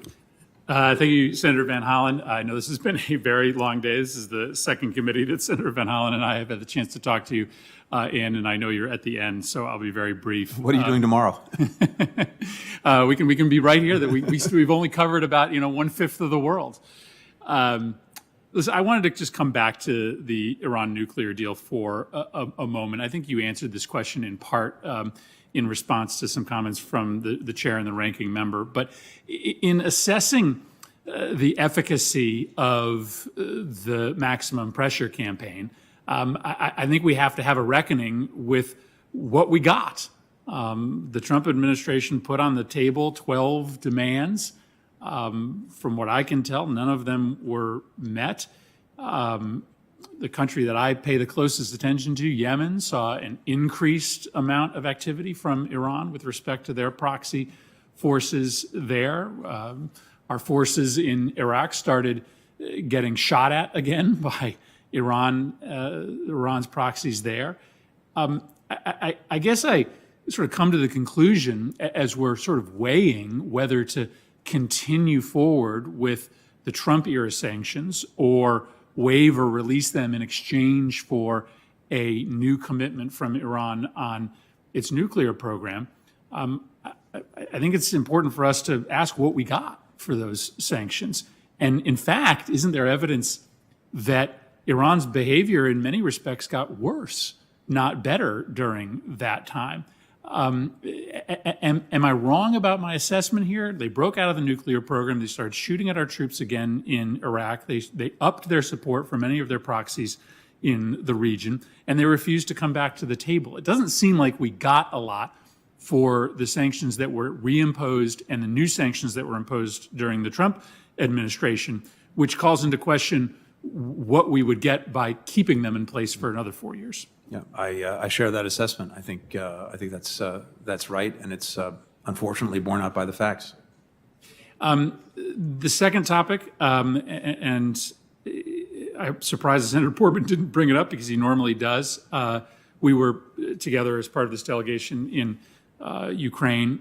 He and I, as you know, spent a lot of time working on standing up the capacity inside the State Department to combat misinformation. I know you've requested in your budget essentially flat funding for the Global Engagement Center. But my read is that there are more potential partners that the Global Engagement Center could work with around the world than there is funding.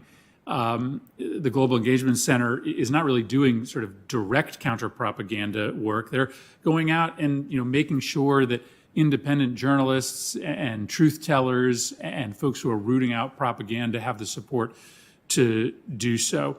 I know we're still looking for someone to head up that capacity at the State Department. What role do you envision GEC playing in our efforts to counteract Russian propaganda, but also non-state actor propaganda, Chinese propaganda around the world? Senator, I think it's got a vital role to play, and one that we want to see strengthen even further. It's, as you know very well, engaged in campaigns to educate, to expose, to mitigate disinformation and misinformation. And it is already, as it stands, really the premier platform for information sharing. I think there are about 400 partners across 29 or so countries at this point that take advantage of it. It's worked very effectively, for example, to expose Russian websites that were removed from social media for propagating misinformation, disinformation from the PRC as well in third country elections. It exposed that. and put a light on that. It's done very good, I think, open source mapping of some of the PRC's use of surveillance and data collection, for example, in Xinjiang. So we're seeing it effective across the board. I think that the request that we made is appropriate and will enable it not only to sustain but to actually grow its mission. Having said that, I'd welcome working with you to make sure that it is properly resourced and operating as effectively as possible. And yes, we are working on bringing a new leader to the enterprise. Well, I know your personal commitment to this mission. I thank you for it. And I'd also commend to both the committee and to you making sure that we have the right integration between the counter-propaganda mission at State through the GEC and the counter-propaganda mission at Department of Defense. Yeah. In the prior administration, I don't know that they were coordinating at the level that they could, something that we can do better on. Thank you, Mr. Chairman. Thank you, Mr. Secretary. Thanks, Senator. Thank you, Senator Murphy.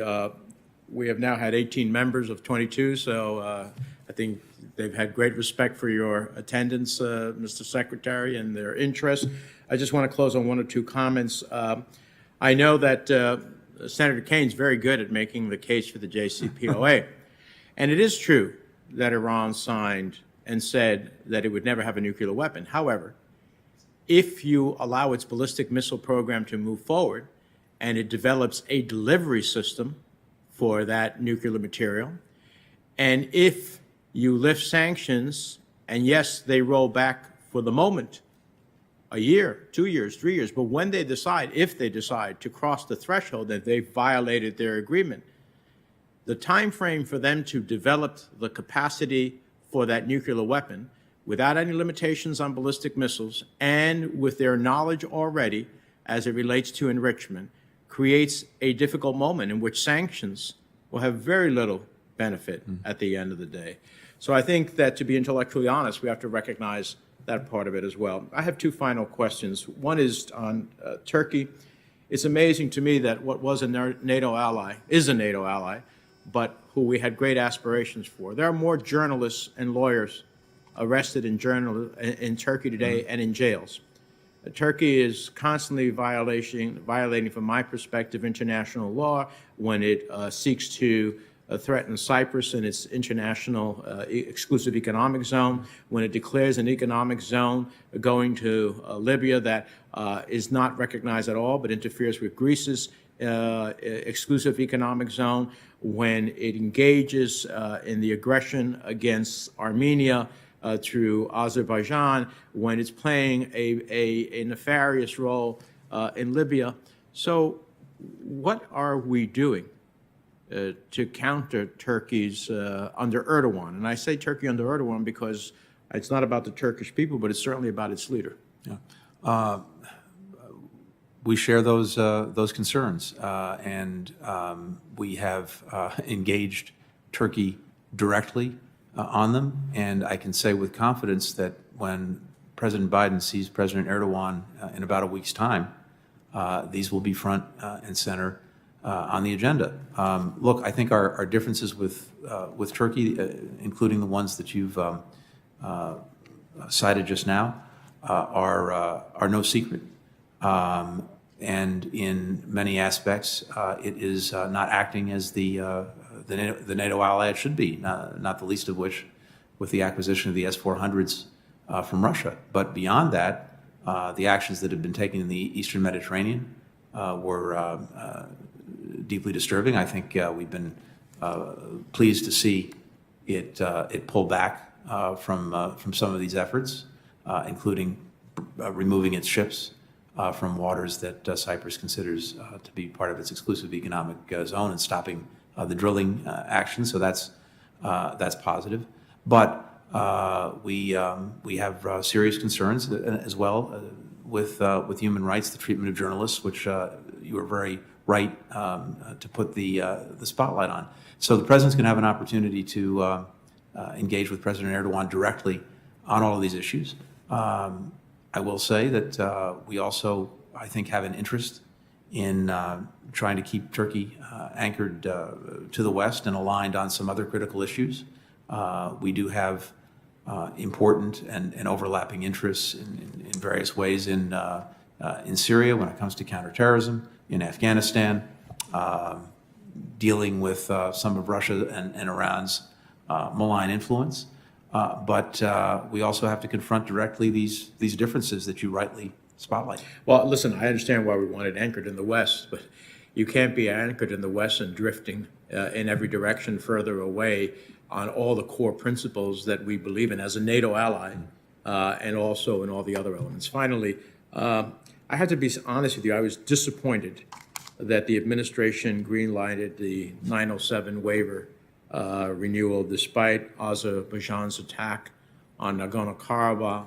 Now, after they got the 907 waiver, interfering with the actual territorial sovereignty of Armenia in the border issue, not releasing the political prisoners, not the political prisoners, the actual prisoners of the conflict in violation of international law. I mean, I think that they can act with impunity.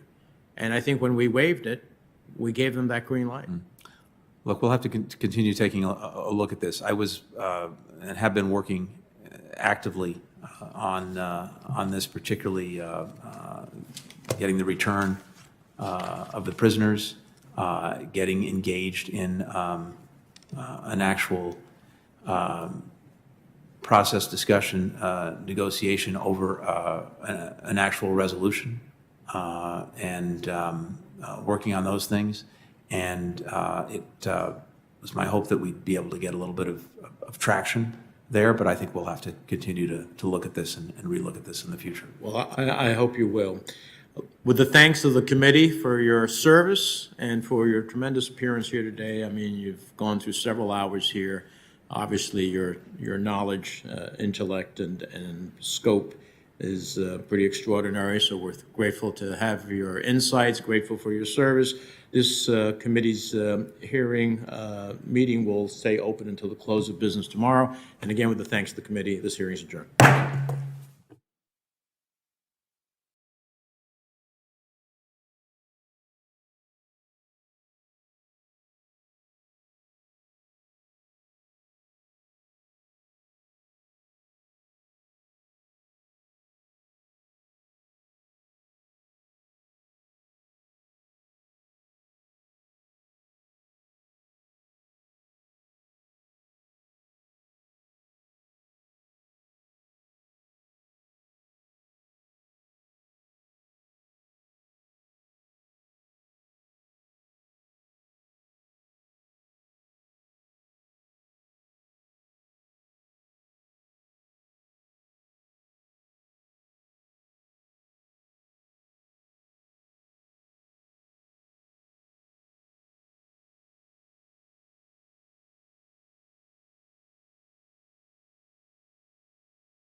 This morning, the Sea Power and Protection Forces Subcommittee meets to hear testimony on the Department of the Air Force fiscal year 2022 budget request. Before us today to discuss that request are three witnesses who are no strangers to our subcommittee, and we welcome you all back. This morning, Acting Assistant Secretary of the Air Force for Acquisition, Ms. Darlene Costello, Deputy Chief of Staff for Plans and Programs, Lieutenant General David Nahom, and Deputy Chief of Staff for Strategy, Integration, and Requirements, Lieutenant General Hinote. Thank you all again for being with us. The normal housekeeping that we've heard ad nauseum. I'm going to make a brief opening statement and then yield to my friend, Ranking Member Mr. Whitman, to weigh in, and then we'll have the witnesses begin with their statements. We have members of the subcommittee participating remotely today. Members participating remotely are reminded to keep themselves on mute until they're recognized to speak. In addition, remote members are reminded that once they do start speaking, there is a slight delay in the camera feed switching its focus to you as